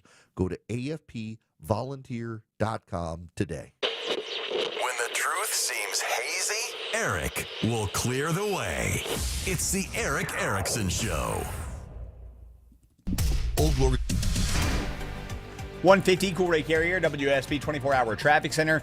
New crash up in tomorrow, 75 northbound, Mountain Zion Boulevard exit 231, right lane blocked there. You're slowing back toward I-675 in Stockbridge. Heading up into downtown, 75-85 northbound slow for a Friday from Langford Parkway up toward Freedom Parkway. Traffic brought to you by Whole Foods Market. Save on summer's sweetest flavors at Whole Foods Market. Get 18 ounces of organic blueberries for $5.49 each with Prime through July 29th while supplies last. Shop in store or online. Terms apply. Alex Williams, 95.5 WSB. Is your summer vacation going to be a week at the beach? Oh, yeah! That week at the beach could be yours if you win $1,000 on $1,000 Thursdays. That's awesome! It's $1,000 Thursdays on WSB. Your chance to win $1,000 every hour between 9 a.m. and 4 p.m. on Thursdays. Listen for the keyword at WSBradio.com or on the WSB app. You made my life very happy. Get all the info at WSBradio.com. Awesome! $1,000 Thursdays next Thursday From 95.5 WSB. where Atlanta wins. Hey everyone, it's your buddy Shelly Winter here. Join me this Saturday at noon for the Car Guys with Kevin Deutsch from Butler Lexus of South Atlanta. Buy or lease, fix or sell, everything you want to know about cars, we will cover Saturday noon to 1 right here on 95.5 WSB. When markets get rocky, the worst thing you can do is nothing. Hi, I'm David Nicholas, president and founder of Nicholas Wealth Management. Times like these demand action and a plan you can trust. That's why we rely on our trademark retire-ready bucket strategy. This strategy is designed to place a percentage of your portfolio into lower risk, income-producing income bucket, aiming to generate steady cash flow for the first 10 to 15 years of retirement. Meanwhile, your growth bucket is filled with dividend and growth stocks, which has time to recover when markets are going crazy. So call Nicholas Wealth today at 678-990-8500 or visit nicholaswealth.com to schedule a time to sit down with our team to review your plan. This strategy was crafted by experience. It's battle tested, and it's how you aim to keep your retirement on track even when the markets are not. So call Nicholas Wealth today at 678-990-8500 or visit nicholaswealth.com. At Nicholas Wealth Management, we're prepared. Are you? Don't wait for the next headline to shake your confidence. Call Nicholas Wealth today, 678-990-8500 or visit nicholaswealth.com. Nicholas Wealth Management. Retire ready. Nicholas Wealth Management is an independent financial services firm and uses a variety of different investment strategies. Neither the information nor any opinion expressed is to be construed as solicitation to buy or sell a security or personalized investment, tax, or legal advice. Overhead Door Company of Atlanta is hiring residential garage door technicians and installers. You can earn a hiring bonus up to $2,500. Apply today at overheaddooratlanta.com. Overheaddooratlanta.com. WSB Atlanta, WSB FM, and HD1 Doraville. 95.5 WSB, Atlanta's News and Talk. You worked hard for your 401k, but if you've left your job, your money might be sitting in the wrong hands. I'm Jeff Jr. with Trajan Wealth, and it's very possible that the 401k that you have had for years has hidden fees and limited investment choices. But if you're no longer with the company, that 401k may be at the mercy of your former employer. All of these things could be costing you thousands. Rolling over your 401k into an IRA can provide better investment options that align with your long-term goals. At Trajan Wealth, we're fiduciary advisors that are held to a higher standard with no hidden agenda and no hidden fees. Don't let your retirement dollars sit in an old plan, and don't roll it over to your new plan without consulting Trajan Wealth first. Call 404-390-4000. That's 404-390-4000. Advisory services are offered through Trajan Wealth, LLC, an SEC registered investment advisor. All the news, weather, and traffic you need. 95.5 WSB. Greetings, conversationalists. I have a case to make on what one of the next big issues in America is going to be. I've talked about it a little bit, but I saw this, and yeah, I do have to acknowledge this is from National Public Radio. Wonder if they're going to change their name once they're defunded. Health insurance premiums are going way up next year for people who buy their insurance on healthcare.gov or the state-based marketplaces, according to an analysis on Friday.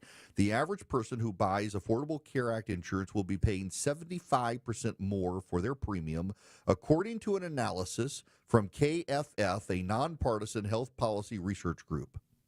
Summer's the time of year when health insurance companies set their rates for the following January and then submit those rates to state regulators. Researchers at KFF pore over those documents to make sense of what health insurance costs are going to look like.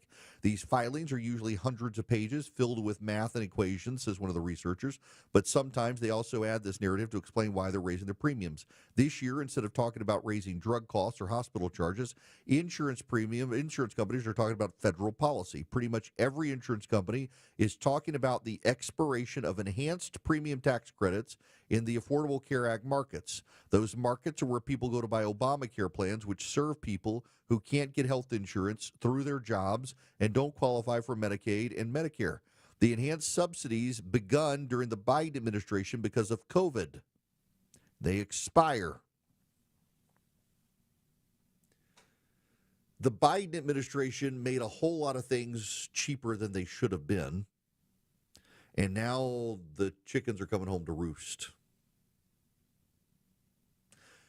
You will recall Rahm Emanuel, when he was Barack Obama's chief of staff, said that they would never let a crisis go to waste.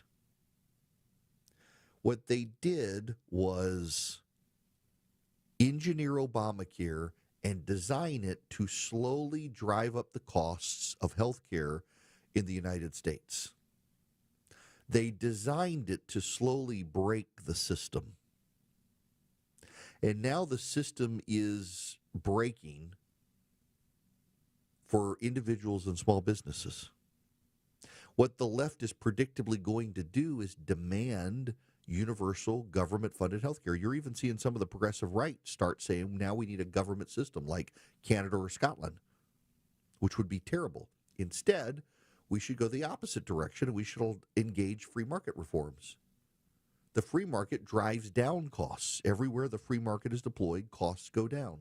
We have a massively government-regulated institution in healthcare. If you deregulate that institution, you bring down costs. And right now, there are many small businesses in this country, mine included, that can't afford health care for their employees because the government has priced health care out of the reach of small businesses. And small businesses are having to force their employees into Obamacare, which they don't want to do. They'd prefer to provide benefits But the government, through Obamacare, broke the system by which a small business can competitively give their employees good benefits. And we got to fix it. And that's something Republicans should set about fixing and be willing to lose to do it. But I don't know that Republicans have the will to do the right thing and lose like the Democrats did with Obamacare, which is a damning indictment on the Republican Party.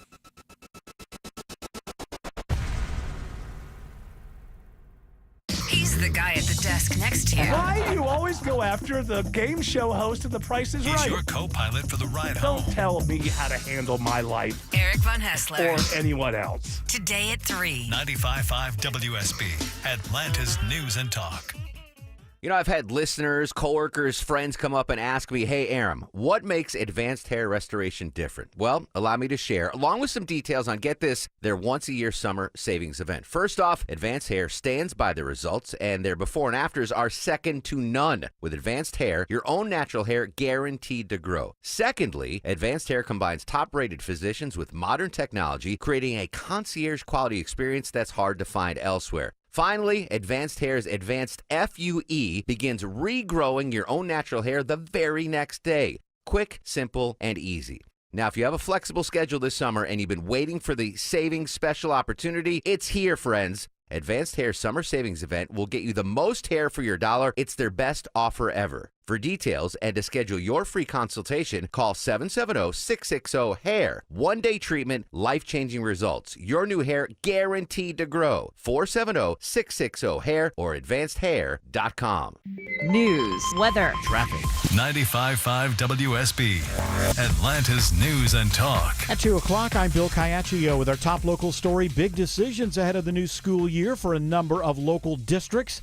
Middle and high schools in Georgia's largest school district will have beefed up security. The Gwinnett County School Board unanimously approves the installation of evolved weapons detection systems at every middle and high school in the county after initially putting the systems at the county's high school football stadiums last fall. We're, happy that we did this, spent $23.1 million of additional money to do that. And again, the safety of our students are of utmost paramount. Board member Steve Gasper says students will need to pass through the systems to get into school buildings. Those will be rolled out in the coming school year. Austin Eller, 95.5 WSB. The Cobb County School Board will no longer broadcast public comments at its meetings. Critics say it's about transparency. If public comment wasn't so impactful, then the district wouldn't be doing so much to impede it. Supporters of the move say it's meant to keep people safe from online abuse after they speak out. Superintendent Chris Ragsdale points out people still have a chance to have their voices heard. We'll still have 2 public comment sections.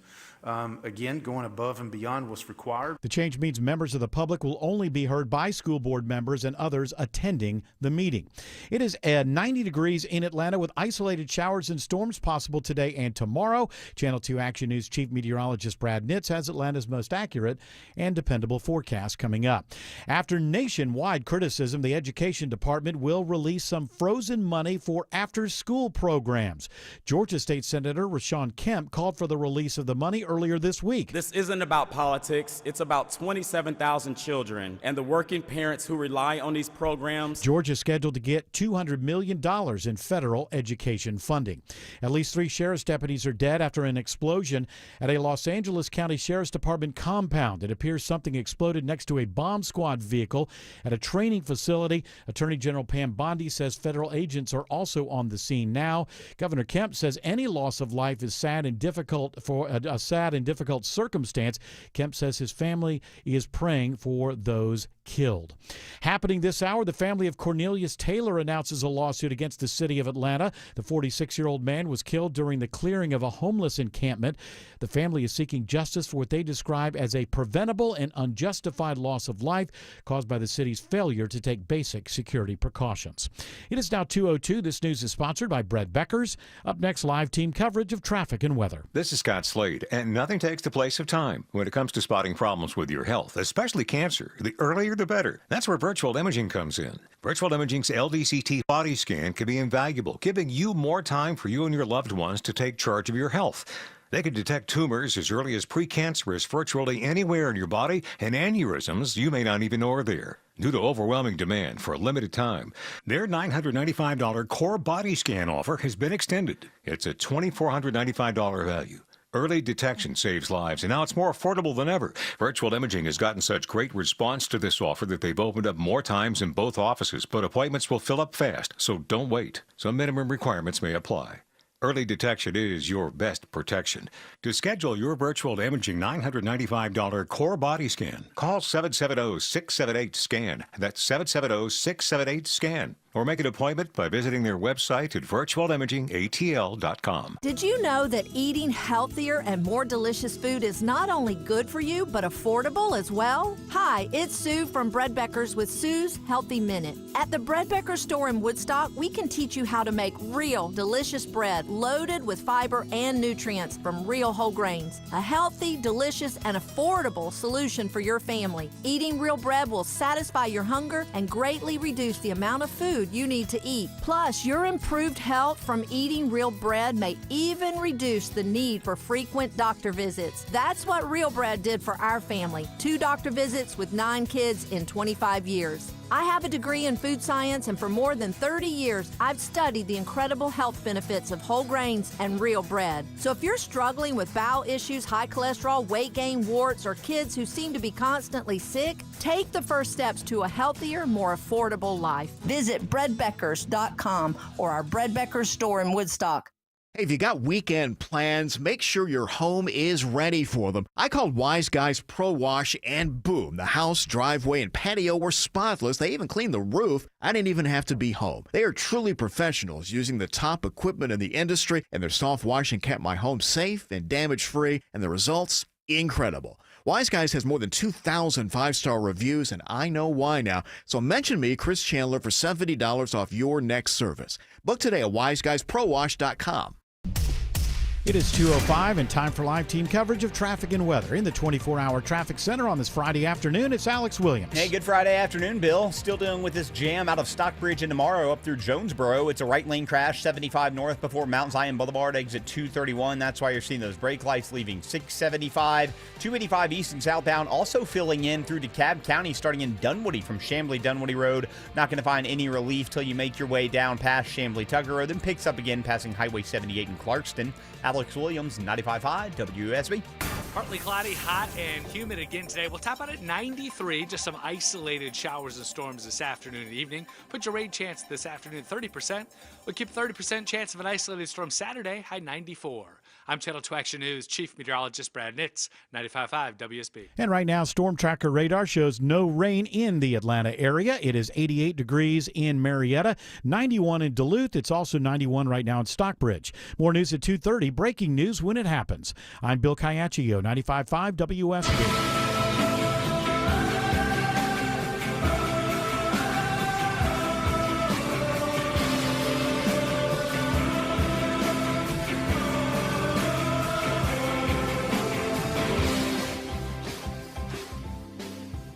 My fellow Americans, it's an open line Friday here on the Eric Erickson Show, and the phone number is 877-973-7425.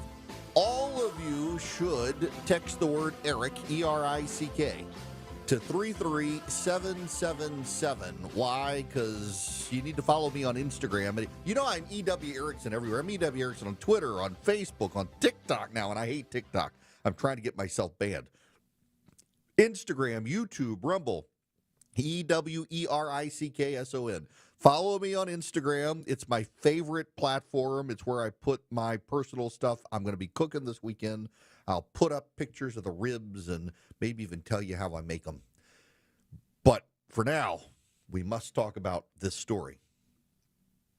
Do you remember this story? I bet you remember this story. Urena Julia Pelez Calderon, who goes by Julie, claimed to be a kidnapping victim by ICE. In this very parking lot a week ago, uniformed men, started to say uninformed men, uniformed men in unmarked cars kidnapped Julie, according to her lawyer. And with her courage and her strength, even though we don't know where Julie is and we don't know where we will find her, Julie has managed to make 2 phone calls to the family since she's been kidnapped. And so I want to share with you some of the details that Julie has shared with us. Medina then explained that through Julie's 2 calls, she described how she was driving down Alameda Street on her way to her janitorial job on Wednesday night when she noticed 2 trucks following her. At one point, one of the trucks got in front of her, so Julie decided to pull into a parking lot located by a Jack in the Box, hoping that the trucks would pass her by. That didn't happen, says Medina. They followed her into the parking lot. They got out of the car. They were armed. They had on masks, and they took Julie. Medina claimed the men did not identify themselves, pointed out the incident occurred at night, which he said is unusual for ICE operations. Julie believed the men were bounty hunters. Her lawyer, Medina, said Julie told us that when she was picked up in the parking lot, she wasn't taken to any detention center. She wasn't taken to be processed. Instead, Julie was taken directly from this parking lot to the border in San Ysidro, and there she was presented to an ICE staffer. There, Julie was presented with voluntary self-deportation paperwork. She was taken straight from there to the border and pressured to sign the deportation paperwork, and Julie refused to sign the paperwork. She demanded to see a judge and have legal representation. Medina said she, along with fellow travelers who were also insisting on their rights, were taken to an unmarked warehouse located somewhere away from the border, and she was given food or no water. She was given water and no food in a warehouse that was holding men and women together without law enforcement or officials present. She told us that some people had been in that warehouse for months, her lawyer said. She said they are keeping us here until we agree to sign voluntary self-deportation paperwork. So Julie, an immigrant to this country who's lived here for 20 years, when she demanded to see a judge, when she demanded to speak to her attorney, she was taken to a warehouse where she wasn't given food, and she was being told she was going to be kept there until she signed the voluntary self-deportation work. Loved ones say Julie has proven herself to be a strong community leader and mother, raising 3 children, 2 of whom have learning differences. Oh, my Lord, learning differences we're at now. While also volunteering to fight for immigration rights. KTLA reached out to Homeland Security multiple times on Monday seeking comment. ICE Assistant Secretary of Homeland Security Tricia McLaughlin said the woman was never arrested or kidnapped by ICE. If the media would have bothered to ask, ICE does not employ bounty hunters or make arrests. This bizarre tale about being picked up by bounty hunters, taken to an unmarked warehouse without access to food, water, or an attorney was clearly fabricated. The family says otherwise and maintains Julie is being held in a federal detention facility. The LAPD confirms it received a missing persons report. You have this? We have the entire story. Paragraph after paragraph after paragraph after paragraph after paragraph after paragraph of Julie's lawyer says this amazing tale of how bounty hunters, they tracked her down at night at a parking lot. They put her in an unmarked van. They whisked her away to the border, demanded she cross the border. And when she refused to cross the border, they took her to a warehouse where she was being held against her will. No food, barely any water, no access to attorneys, demanding she would not be let out until she signed the paperwork. The mayor of Los Angeles exploded with this story. The mayor of Los Angeles, Karen Bass, took to Twitter. She's a mother from L.A., taken out of her car on her way to work and then held in a warehouse as officers hoped she would self-deport. No hearing, just fear. This doesn't make anyone safe. Karen Bass tweeted that on July 1st. It got 224,000 views. Turns out it was all a hoax. It's all a hoax. Urena Julia Palez Calderon was never arrested or kidnapped by ICE or bounty hunters. She's a criminal illegal alien. She scammed innocent Americans for money and diverted limited Department of Homeland Security resources to Los Angeles, and she is going to be prosecuted now. This is from The Independent, a liberal publication in London. An undocumented woman faked her own kidnapping and blamed it on Immigration and Customs Enforcement to generate sympathy and donations, the Justice Department has claimed. The DOJ said in a press release Thursday, Uriana Julia Pelez Calderon, a 41-year-old from Los Angeles, was taken into ICE custody and charged with conspiracy and making false statements to federal officers. The case comes amid criticism of President Trump's mass immigration deportation efforts. Federal prosecutors claimed, citing court documents filed Wednesday, that an attorney representing Calderon's family held a press conference on June 30th, saying the woman was kidnapped 5 days earlier in a parking lot of a fast food restaurant in Los Angeles. The lawyer claimed she was brought to San Ysidro near the southern border, where she was presented to an ICE staffer and presented with voluntary deportation paperwork. When Calderon refused to sign the papers and demanded to speak to a judge and lawyer, she was punished and sent to a warehouse at an undisclosed location. A GoFundMe page with a fundraising goal of $4,500 was set up by her daughter, who claimed her mother was taken by masked men in an unmarked vehicle when she was on her way to work. Her daughter said her mother takes care of her, 2 teenage children, and 2 adults with disabilities. Turns out it was a scam. They got people marching in the streets for this woman. On July 5th, Homeland Security agents found Calderon in a shopping plaza parking lot in Bakersfield, 2 hours north of Los Angeles. At that point, Calderon maintained she was taken by masked men and held in custody with others. Calderon created what police believed to be fake rescue photos, made it look like she was abused in ICE custody, and planned to hold a press conference. Diverting critical resources is not only reckless and irresponsible, but endangers the community. Since early July, my office invested valuable time and resources working this kidnapping investigation, only to discover it was a hoax, said Homeland Security Investigations LA Special Agent in Charge, Eddie Wang. If convicted, Calderon could face 5 years in prison. She lied. The mayor of Los Angeles amplified this. Democrats amplified this. The news media amplified this story. They never challenged the narrative, because the narrative always comes first and the truth later with the press. Go back to the story I mentioned to you on Monday or Tuesday. After the horrible flooding over July 4th in Texas, the media's first reaction was, it was Doge's fault. Those children died because of Donald Trump. This week, more than a week removed, the Washington Post runs a story and says, turns out Camp Mystic got the warnings more than an hour and 15 minutes before they chose to evacuate. They had sufficient time to evacuate for reasons we're trying to determine. They didn't evacuate. And by the way, it turns out the National Weather Service has no authority to issue an evacuation order. It was never National Weather Service. It was never NOAA. It was the media wanting to blame Trump. And here now this too, the media wants to blame Trump. And this woman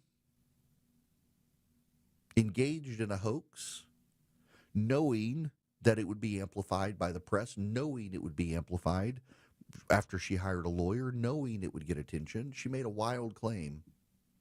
A claim that if you just thought about it, it was too good to be true. But the local press in Los Angeles, KTLA, they ran an entire story with this woman's claims, and then one paragraph statement from Tricia McLaughlin of the Department of Homeland Security saying ICE doesn't even hire bounty hunters. This is a fabricated story.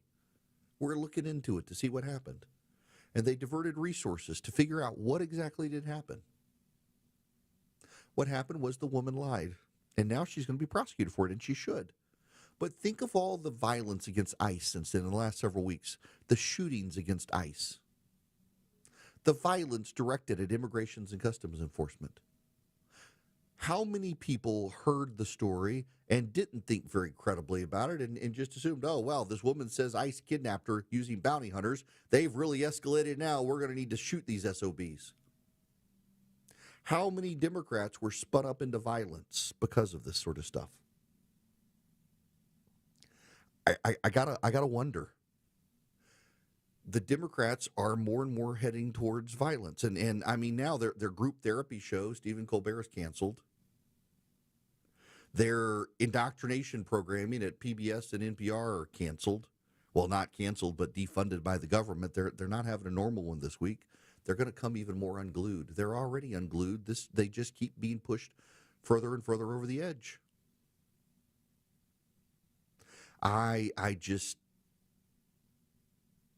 If this were Republicans, the amount of lectures on irresponsibility, if Fox News ran this story, Brian Stelter would be on CNN rubbing it in that they fell for a hoax. You know it and I know it. The entire media would be attacking Fox News for buying essentially FEMA camp stories. But it was the National Press Corps that wanted to believe. It was the National Press Corps that wanted to embrace the ideas. It was the National Press Corps that was willing to run with this stuff. It was the local press and the national press. It was Democratic politicians. Where are the apologies to the ICE agents? Where's the apology to the Department of Homeland Security? Where's the apology to Kristi Noem? They're not going to get one. I doubt they even care if they got one. They're just trying to do their jobs. We have a massive amount of illegal immigrants in this country. And this woman, by the way, was under no threat of deportation. She wasn't one of the ones who was a criminal or an illegal alien gangbanger. She had been in the country for 20 years. She had kids here who are American citizens. She was the least likely person to be deported, but she wanted to use the scandal, and then the media used it as an example of, hey, ICE says they're deporting the criminals and the gangbangers, but here's a mom with special needs kids she's taking care of, and they're leaving the kids behind and deporting her. This is an outrage. Somebody's got to do something. And it was always a lie. Always a lie. And always the media and the left are willing to amplify the lies because, again, the narrative is way more important than the truth. But when the truth comes out, it begins to collapse the trust in the people who built the narratives, as it should. Follow Eric on X, Instagram, Facebook, YouTube, and Rumble. Search EW Erickson. 220 Cool Day Carrier, WSP 24-hour traffic center. Active on the south side. All lanes just blocked and reopened in Henry County, heading toward McDonough. 75 southbound before Jodico Road, exit 222. Trouble moved all to the right there. And 285 east and southbound brake lights filling in from Doorville all the way down into Clarkston. Traffic brought to you by Whole Foods Market. Head to your local Whole Foods Market to celebrate their Summer Fruit Fest with up to 40% off in-season fruit and more. Start saving now through July 29th. Alex Williams, 95.5 WSB. I'm Chris Chandler. When you join us Monday, starting at 5 a.m. for Atlanta's Morning News, we'll get you ready for the week ahead with our exclusive 5-day forecast. Triple Team traffic reports, too, to get you to work on time. Dramatic last week. What's ahead in D.C.? We'll ask Scott McFarland of CBS and our live in-depth chat from Washington. And how Clark Howard says you can cancel a subscription before it becomes an impossible task. Plus the breaking Metro stories from overnights on 95.5 WSB. Living in the South offers us a lot of things. We get to bop carpenter bees with a badminton racket, and we get to argue which is better, tea or sweet tea. We also get to use our deck 12 months a year, and that is awesome. Dave Baker here for Ben Hill Renovations, my deck guys. You know when is a great time to get a new deck? Now. It's always deck season, and Ben Hill Renovations can turn your old backyard into outdoor living space. Host a party, watch the big game, cook out. It's all possible on your new deck from Ben Hill Renovations, and it's easy. Ben Hill offers free estimates at your home, or you can go to their showroom where you can see and feel the many different options for your new deck. Ben Hill offers a better contractor experience. Every project is built with future county and city code requirements in mind, and all jobs are backed by the Ben Hill Renovations Workmanship Warranty. See them on the web at bhrenovations.com. Ben Hill Renovations, creating raving fans since 1964. I'm here with Chris Hoffman, the founder of Hoffman Financial Group and host of Money Unleashed. Chris, every week on the show, we offer folks something we call the Portfolio X-Ray. I was hoping you could walk us through that process and tell us why the information it uncovers is so powerful. Yeah, so the reason we love doing the Portfolio X-Ray for you is we do that behind the scenes. Everybody's extremely busy. Nobody wants to waste time in traffic. If you call in, we will ask you for some information via the phone. Once you've given us that information, we go to work and we put all the hours in developing the report. And I commit this to you. The Portfolio X-ray is eye-opening. At least 90+% of the time, we can find 2 or 3 golden nuggets in there that you were not aware of that we can either change in your current portfolio mix for you. It's called a 401k optimizer. Or if we manage the assets for you, we certainly can recommend how to diversify away from some of the troubling points that are exposed during the Portfolio X-ray. Once we've got that, then we'll have you in for your initial consultation. We will present the Portfolio X-ray to you and walk you through the high points of it. And that's a document that you get to take with you. It's like getting a financial physical. So how many of you avoided going to the doctor for the annual physical last year? You do the same thing with your financial life. You ignore it. You keep pumping money into your 401k. You hope that it's going well, and I can tell you that hope is not a good investment or financial planning strategy. You need to know. So if you want to know, call us. The Portfolio X-ray is complimentary. Give Hoffman Financial Group a call to schedule yours today. 404-737-3858, 404-737-3858, or online at unleashyourmoney.com. Investment advisory services offered through Brookstone Wealth Advisors, a registered investment advisor. Insurance and annuities offered through Hoffman Financial Group Incorporated, Georgia Insurance License number 163546. For many women in our community, support for our physical and mental health feels out of reach. When your workday is long, and your budget is tight, and your village is busy, and the road between home and help is a 6-lane highway with no crosswalk. Northside Hospital believes women deserve better. Northside is rolling up our sleeves and getting to work. We got your house call. Heard. Learn more at northside.com/heard. When it comes to your home, quality is crucial. Trust the Plus. Painting Plus. The Plus means siding, gutters, windows, decks, porches, roofing, and of course, painting. Hi, I'm Charlie, owner of Painting Plus and the Plus family of businesses. Quality comes first. We have the most experienced exterior craftsmen in the industry. If your home's exterior has it, the Plus can improve it. Painting Plus. Siding, gutters, windows, decks, porches, roofing, and more. Trust the Plus. PaintingPlus.com. Your non-stop news source, 95.5 WSB, Atlanta's News and Talk. Join Eric's army of activists and let your voice be heard. Text ARMY to 33777. Hello, how are you? Welcome. It's Eric Erickson here. Open line Friday, 877-973-7425.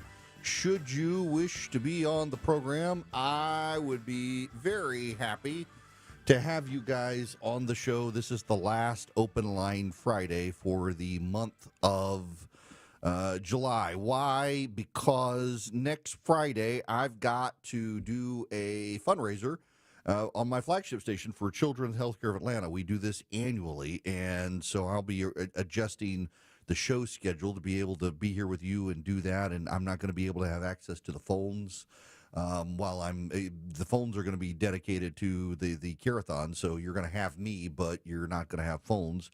And then the next week, I am taking my family to the beach, and I had not planned on doing a summer vacation with my family this year because we've done a lot of other traveling through the year, and I felt guilty, and so I don't like to take vacation days. I don't like to be off. I'm growing the show. We've gone from 20-some stations to 70-some stations, and we're still growing, and I feel like my obligation is to you guys 5 days a week, and I don't like to take off. And last year was my daughter's high school graduation, or I guess, last year, and I took a lot of time off to be with my family last year to do stuff for graduation and family trips and things like that before she went to college. And this year she's in college. My son's still in high school. I'm like, I'm not going to take as much vacation, and I haven't. I can count on one hand the number of days I've been off. But my family's like, Dad, you got to take us to the beach. My wife is like, you better take us to the beach. So I'm taking my family to the beach in 2 weeks, and then school starts the week after that, and I'll be here all through August because that's August is prime radio listening. A secret ICE account has been confirmed to belong to Benjamin Song. Benjamin Song was captured by the FBI on Tuesday after he allegedly shot at federal agents outside an ICE facility. His account on Twitter turns out to be deeply hateful towards police, ICE, and Donald Trump. This guy was a definite hardcore left-wing radical.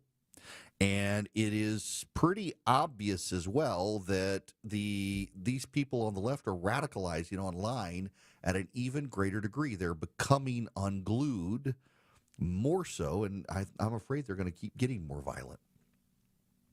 Now, I need to tell you about Eden Pure. I mentioned the other day in the hotel, and you know what? I don't want to make my advertiser mad, but I need to tell you the full truth of the story.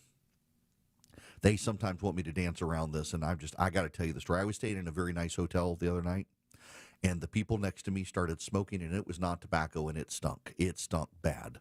And I actually had to call the hotel and complain because it's a very nice hotel. You don't expect people to do that in very nice hotels, but these people did, and it really reeked badly. And I fired up my Eden Pure Thunderstorm. They were like, do you want to move rooms? Well, the hotel was full, and I was like, I don't know where I'm going to go. Hotel's full. I fired up my Eden Pure Thunderstorm that I keep in my travel bag, and it wiped out the odor. Didn't have to worry about it. I told the hotel, don't worry about it. I can take care of it. I got my Eden Pure.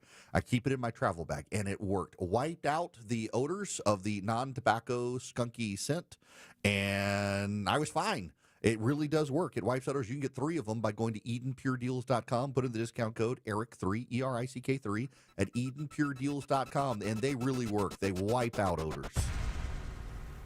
The U.S. is investing up to $1 billion to fight the spread of bird flu. At the top and bottom of every hour. Traffic congestion around Metro Atlanta continues to cost commuters. And when it breaks. The suspect is in critical condition after being struck multiple times. Check back 3, 4, 5 times a day for the latest. 95.5 WSB, Atlanta's breaking news station.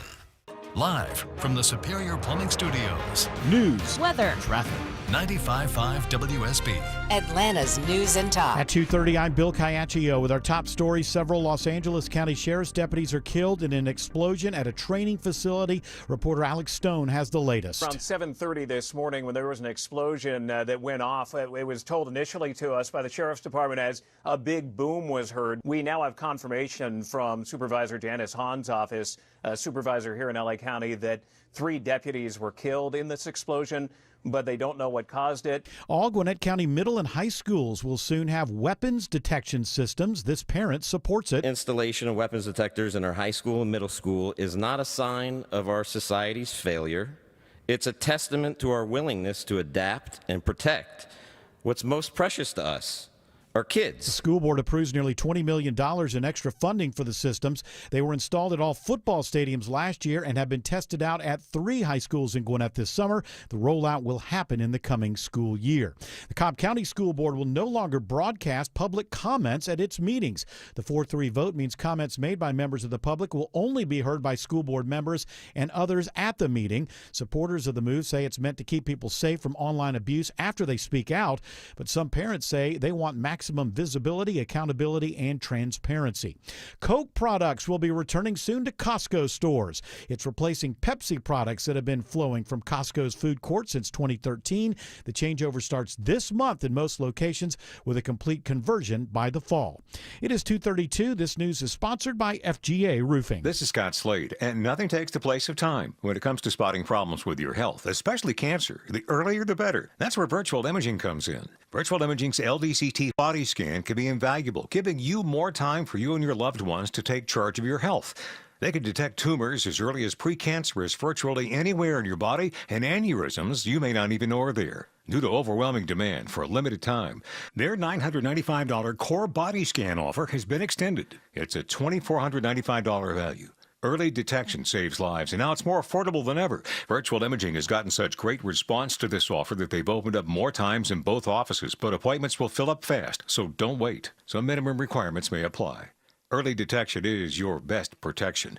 To schedule your virtual imaging $995 core body scan, call 770-678-SCAN. That's 770-678-SCAN. or make an appointment by visiting their website at virtualimagingatl.com. This is Monica Pearson for Superior Plumbing. In a perfect world, when you have a plumbing issue, you want a plumber that answers the phone when you call, shows up on time, respects your home, and tells you exactly what needs to be done, quotes you a price, and does the job right the first time. They appreciate your business, and Superior Plumbing becomes your plumber for life. Call Superior Plumbing to come fix your plumbing issues. Superior, the honest one. Call 770-422-PLUM.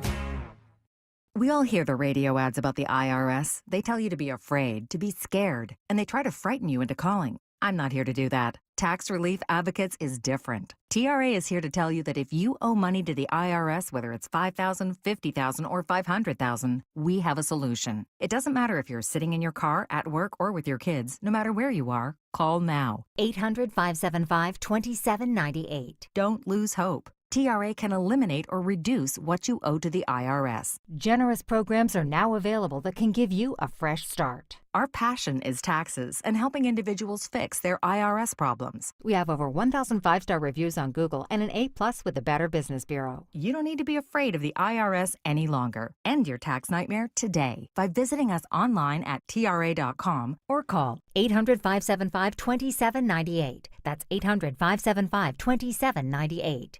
Tax Relief Advocates. Real solutions for real people.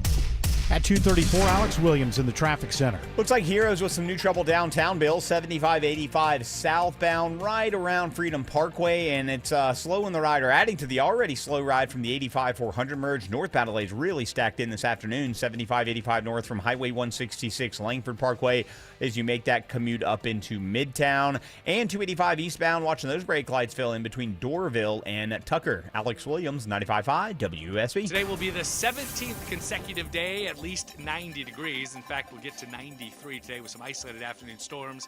94 tomorrow with isolated afternoon storms again.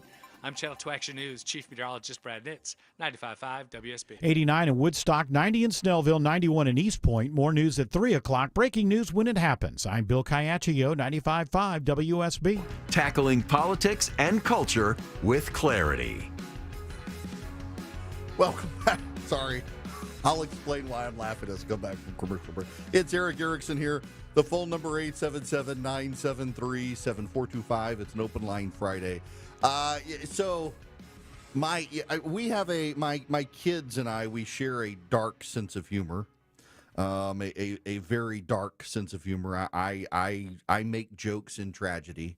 I do. I admit it. Some people are horrified by it. It's how I process. And I make inappropriate jokes, sometimes awkward jokes. You know, on stage on Saturday, I said that I was really glad that that John F. Kennedy took one for the team with that bullet, because otherwise I'd be Eric Oswald Erickson instead of Eric Woods Erickson, because my grandfather's first name is Oswald and I'm named after him, and everybody went by Woods. And I mean, obviously what Lee Harvey did was change history for me, in addition to the country. And everybody groaned. I was like, too soon? You can't make a... Now, I make jokes about this stuff, and it horrifies friends and family that I will laugh about everything. My kids have now inherited this, and having to train them to use their humor powers for good. I, at one point, several years ago, said, I'll be right back. I got to run to Publix to get milk. And my son fell down on the floor screaming, no, you can't go get milk. You can't go get milk. We'll never see you again. And then just died laughing, because, you know, the old joke is when the dad abandons family, he says, I'll be back. I'm going to go get milk. And he never comes back. And 20 years later, you're in therapy thinking about writing your biography because of how your dad abandoned you because he went to the grocery store to get milk and never came home again. And nowadays, going to get the milk is you're abandoning your family. Going to a Coldplay concert is you're going to go cheat on your wife with your mistress. Wow. Kids, I'm going to a Coldplay concert. Uh-oh, mom and dad are getting a divorce. That whole thing. Look, again, dark sense of humor. It's not for everyone. I try to keep it real with you. That's what I got. I have news for you from Fox News as I awkwardly shift the conversation. This is a Fox News exclusive. The Obama administration manufactured and politicized intelligence to create the narrative that Russia was attempting to influence the 2016 presidential election, despite information from the intelligence community stating otherwise, Fox News Digital has learned. Director of National Intelligence Tulsi Gabbard Friday declassified documents revealing overwhelming evidence that demonstrates how, after President Donald Trump won the 2016 election against Hillary Clinton, then President Barack Obama and his national security team laid the groundwork for what would be the years-long Trump-Russia collusion probe. Documents revealed that in the months leading up to the November 2016 election, the intelligence community consistently assessed that Russia was probably not trying to influence the election by using cyber means. One instance was on December 7, 2016, weeks after the election. Then Director of National Intelligence James Clapper's talking point stated foreign adversaries did not use cyber attacks on election infrastructure to alter the U.S. presidential election outcome. Fox News Digital obtained a classified copy of the presidential daily briefing, which was prepared by the Department of Homeland Security with reporting from the CIA, Defense Intelligence Agency, FBI, National Security Agency, Department of Homeland Security, and State Departments, along with open sources for Obama. It read, quote, "We assess that Russia and criminal actors did not impact recent U.S. election results by conducting malicious cyber activities against election infrastructure. Russian government-affiliated actors most likely compromised an Illinois voter registration database and unsuccessfully attempted the same in other states. The brief stated it was highly unlikely the effort would have resulted in altering any state's official vote rolls. Criminal activity also failed to reach the scale and sophistication necessary to change election outcomes." The brief stated that cyber criminals tried to steal data and to interrupt election processes by targeting election infrastructure, but these actors did not achieve a notable disruptive effect.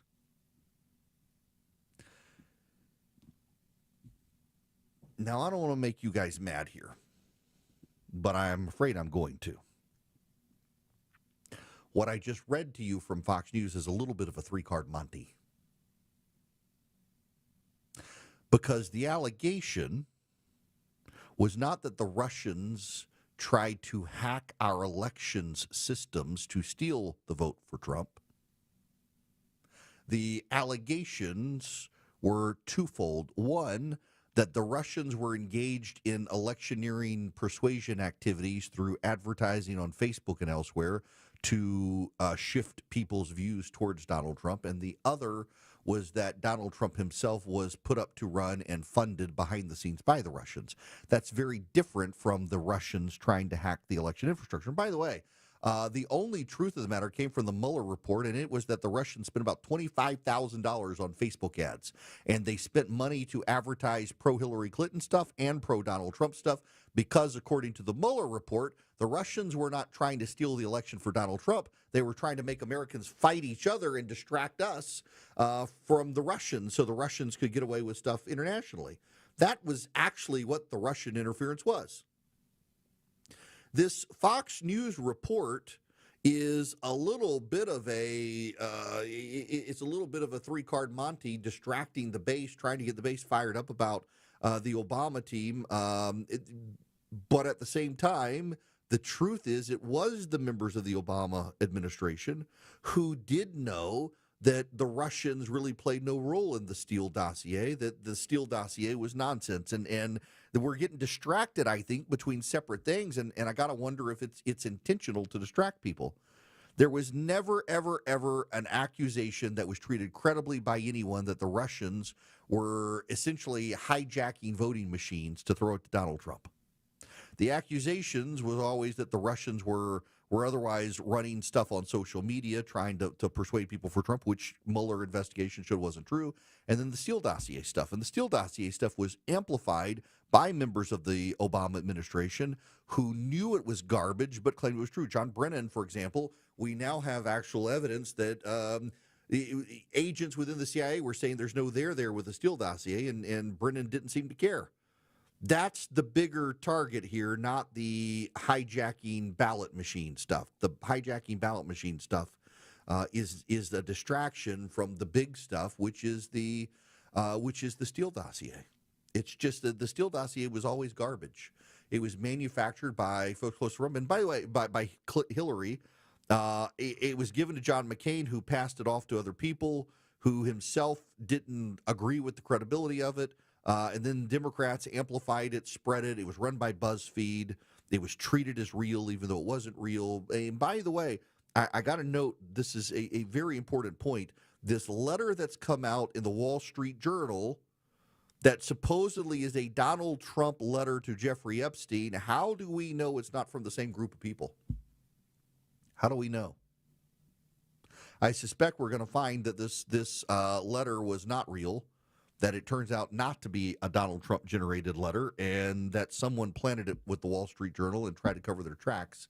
I've read this letter and I'm willing to criticize Donald Trump on his marriages, on his adultery, you name it. And I'm looking at this letter like this reads nothing like anything Donald Trump would send to anyone, write or have written for him. It does not appear in any way, shape, or form to be anything Donald Trump would do. And yet, there it is in the Wall Street Journal. I'm calling BS on it. I could be wrong. The Wall Street Journal is a credible organization. They tend to dot their I's and cross their T's and not fall for stuff. But this just doesn't seem like a Donald Trump thing. Now, to the phones, Anthony, you're going to be the next caller today. Welcome to the Eric Erickson Show. Anthony, how are you? Yes, good afternoon. Off topic, I was thinking long and hard about the Israelis when they assassinated the Iranian scientists, nuclear scientists. And I was just wondering, where did Iranians get nuclear scientists when for decades it's been banned in Western countries? I believe, I know here in the United States, that Iranian exchange students are forbidden to study nuclear physics. The Russians, they've had a long. So back in the 1950s, the United States helped the Shah build a nuclear energy program for power. It was not a nuclear refinement program. It was not an enriched uranium program. It was power plants. And when the Shah fell, the Iranians, the new regime, took the scientists and sent them to Russia because the Americans were no longer going to help. And the Russians trained them. And over time, they developed greater relationships with the Russians. And the Iranians and the Russians have been willing to help the Iranians develop and refine uranium and teach the Iranians how to build nuclear weapons. That's where it comes from. Now, I'm not making that up. It's been well documented over time. The Russians and the Iranians have had a long relationship with each other on this stuff, in large part because the Soviets had this idea, much like Western elite have an idea, that the Iranian regime are not true believers. You see, if progressive Westerners and atheist Soviets believe that religion is a bunch of hooey, they think it's all a bunch of nonsense. The opiate of the masses, Karl Marx called religion. And if they truly believe that's the case, they actually internally believe that, well, the Iranian leadership, they probably think it's nonsense too. And so the Soviets never had qualms about the Iranian theocrats really wanting to bring about the end of the world, because they believed at the end of the day that the Iranian leaders really didn't believe it. Oh, my friends, they were wrong. When the Soviets collapsed, the Russians pulled back from helping Iran. As Vladimir Putin has wanted to rebuild the Soviet czarist sphere of influence, he's re-engaged the Iranians. Putin, for his part, has kept the Iranians more hands-off than the Soviets ever did, because Putin has been more concerned about radical Islam. People forget, Russia itself has had terror attacks from radical Islamists. So Putin is way more skeptical. But as the United States has been building its sphere of influence in the Middle East with the Saudis, the Emiratis, the Bahrainians, the Omanis, the Egyptians, the Jordanians, and even the Israelis, and brought some level of peace between them, the Russians have engaged more with Iran and with Syria as an alternating sphere of influence in the Middle East. And Iran produces a lot of oil. And Iran produces technologies that the Russians can use. So Putin has gotten further in bed with the Iranians out of necessity, more so after invading Ukraine. And he agreed to help the Iranians again rebuild their nuclear refinement program for weapons, not just for power. The Iranians have had a nuclear civil engineering program since the 1950s that we helped them deploy. Contrary to the myths from the anti-Semites online, it was never a nuclear weapons program. It was always a nuclear power program. And the uranium needed for a nuclear energy program is far, far less refined than what you need for nuclear weapons. And it was the radical Islamists and the Russians who together began refining for nuclear weapons. Big, big difference. But there are a lot of lies out there about the Iranian program and the American involvement, in large part because of a lot of anti-Semites who want to sow discord and have planted this idea that somehow the Americans are in the pocket of the Israelis, that Americans are Israeli puppets and stuff like that, which is a bunch of hooey, but it's a big issue out there. So if you want to know where the Iranian nuclear scientists come from, they went to Russia to study, and before that, the Soviet Union. Hillsdale College has some great classes on history, including history in the Middle East and American early government and the colonial period. They've got classes on philosophy and political science and history, literature, religion, economics, chemistry, math, you name it.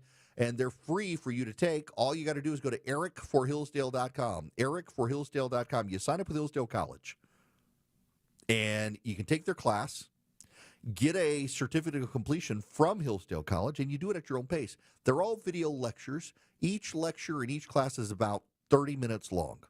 So you just dedicate 30 minutes a day.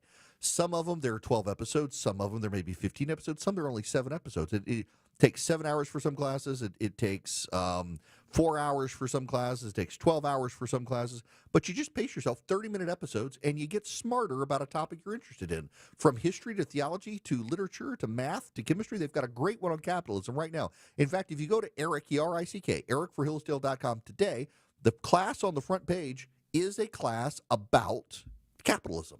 It's a great program. It's a great class. Love to have you check them out. Build a relationship with Hillsdale College, and it's free.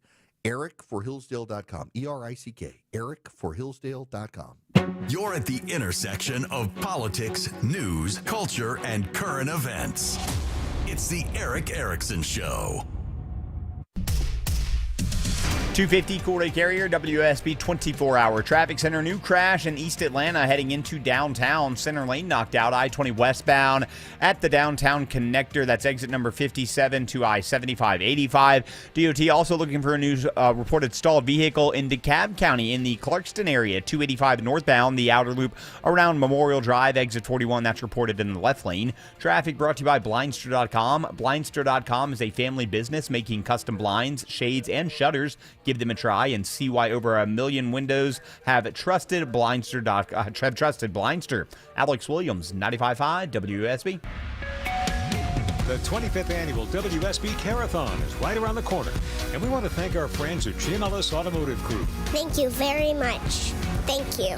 For their contribution and continued support for the kids at the Aflac Cancer and Blood Disorders Center at Children's. Thank you for all your support. You can donate right now at WSBradio.com/Carathon. Won't you please donate?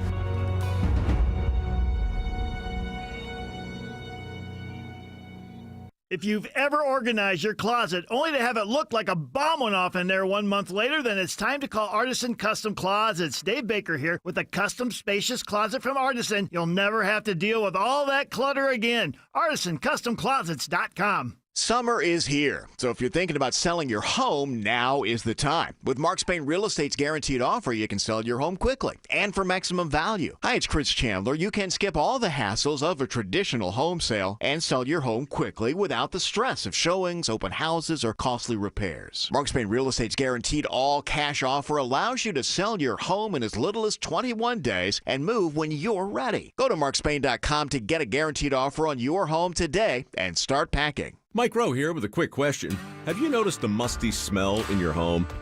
I hope not, because damp smells mean that you could have a crawl space problem. That's where AquaGuard comes in, a Groundworks company.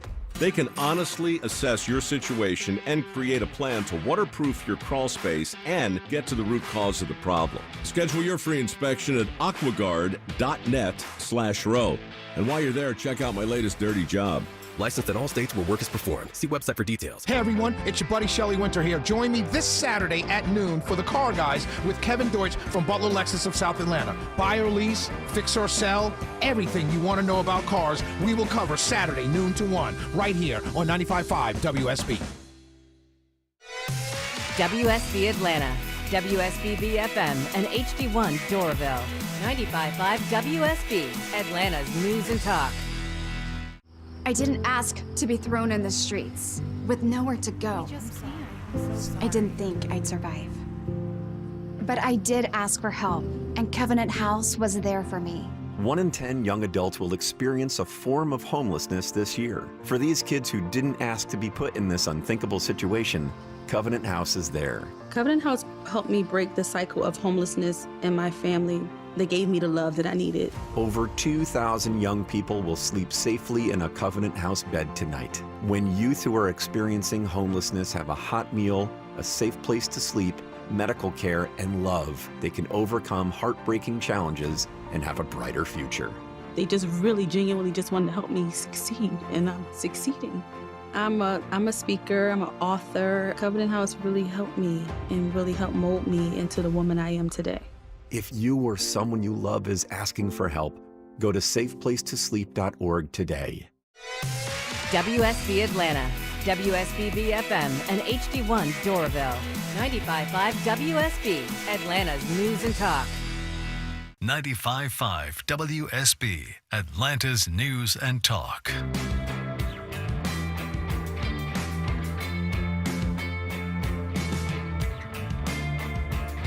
Get Eric's daily show prep email. Text DATA to 33777 and you'll be in the know. Hello there, it's Eric Erickson here across the United States. This Friday afternoon, I want to bring you up to speed on the story I mentioned earlier that's been percolating out there in Los Angeles at a police training facility. 3 police officers are dead, several dozen injured. It appears to be a horrific accident. Journalists are now reporting that the LAPD had recovered a couple of improvised explosive devices, a couple of pipe bombs, among other things, yesterday. And they were near that police training facility because there's a bomb disposal unit that works out of that. And this morning, there was a explosion. Some of the improvised devices went off. It does not appear to be terrorism. It appears to be just a horrific accident that happened in the handling of the disposal of explosives at the police training facility. So 3 officers will not be going home to their family today in Los Angeles. Keep those families in your prayer, please. I got to go full circle to the Stephen Colbert thing. The Writers Guild of America is demanding an investigation to Paramount. Terry Moran, who's been fired from ABC News, is making it all about Trump. It really is remarkable how so many of these people on the left are exposing themselves as being on the left after years of pretending they weren't, but also how they're all making it about Donald Trump. Headline from The Independent: CBS staff in turmoil over Trump shakedown after Stephen Colbert and The Late Show are canceled. You know, these late night comics were going out of business anyway. Their ratings are down. People have moved on to streaming services. They pay the hosts a lot of money. There's a show on HBO called Hacks, HBO, the streaming, I guess HBO Max, called Hacks. And the entire plot line of the last year has been Jean Smart's character was able to get a late night role. It was her lifelong ambition. She's late in life and got the role. And it was either her or turning it off because they decided that the late night shows are not necessary. They don't have enough eyeballs. They're not watching. But what the left had with Stephen Colbert was a group therapy session. It wasn't that he was funny, because he wasn't. It was that he told them what they wanted to hear. The left has never been successful at political talk radio. They had to have the government subsidize NPR. And now that government subsidy goes away. Air America was never very successful except in certain progressive enclaves. So they used government-subsidized radio, and they were able to capture the late shows, in particular Jimmy Kimmel and Stephen Colbert. In fact, Jimmy Fallon on NBC, who took over the late night, If you'll remember, he was attacked and assailed for a number of years for not being sufficiently political in his comedy by the left. The left has demanded not comedy, but groupthink. And Stephen Colbert gave them very unfunny groupthink. He was the male Hannah Gadsby. Hannah Gadsby is a supposed comedian who had a Netflix special that was not funny. And it was widely agreed it was not funny. And Hannah Gadsby, who is a mentally problematic lesbian, she's got some mental issues, and her comedy was about that and that it wasn't funny. She assailed people for complaining that comedy actually didn't have to be funny. Actually, comedy definitionally has to be funny. And when nobody laughed, she tried to bully and insist that, no, it doesn't have to be funny, and you should watch it. It was all virtue signaling. Stephen Colbert is the male Hannah Gadsby. He's not funny, but he told the left what they wanted to hear. He virtue signaled to them. He ran the show into the ground, destroyed the legacy of the Late Show that David Letterman built, and now the left is blaming Donald Trump as opposed to acknowledging he wasn't that funny, and he narrowed the audience of what could have been, and good riddance to him. Good riddance to him. And if you're on the left, I'm sure you'll be fine. You've got millions of other options that don't exist for the right on TV these days. The news of the day through the eyes of Eric Von Hessler. I've listened to many arguments, and there are good arguments to say that we shouldn't. I'm just saying. If it's on your mind, it's on his. This is the only way to do it. Some people are going to lose their job, and then they're going to be put back in the job. Eric Von Hessler, today at 3. It's about you. You're being celebrated. 95.5 WSB, Atlanta's News and Talk. WSB consumer expert Clark Howard. I've talked in the past to what's known as high-low retailers. That's where the regular price is really high, but then they lure you in with sale prices. Very common in the supermarket business. Consumer Reports just put out a report about the nation's largest supermarket chain, Kroger, that Kroger and all its affiliates are having a problem keeping the prices accurate for the sales they're having. So you think you're getting a real deal on something, you get to the register and the right price is not ringing up. Here's what I want you to do. Use self-checkout, even if you hate it, because you can meticulously watch each item rung up as you scan. When something doesn't come up as the right price, there's always an employee there who you can bring over and say, hey, I need you to fix this. I'm Clark Howard.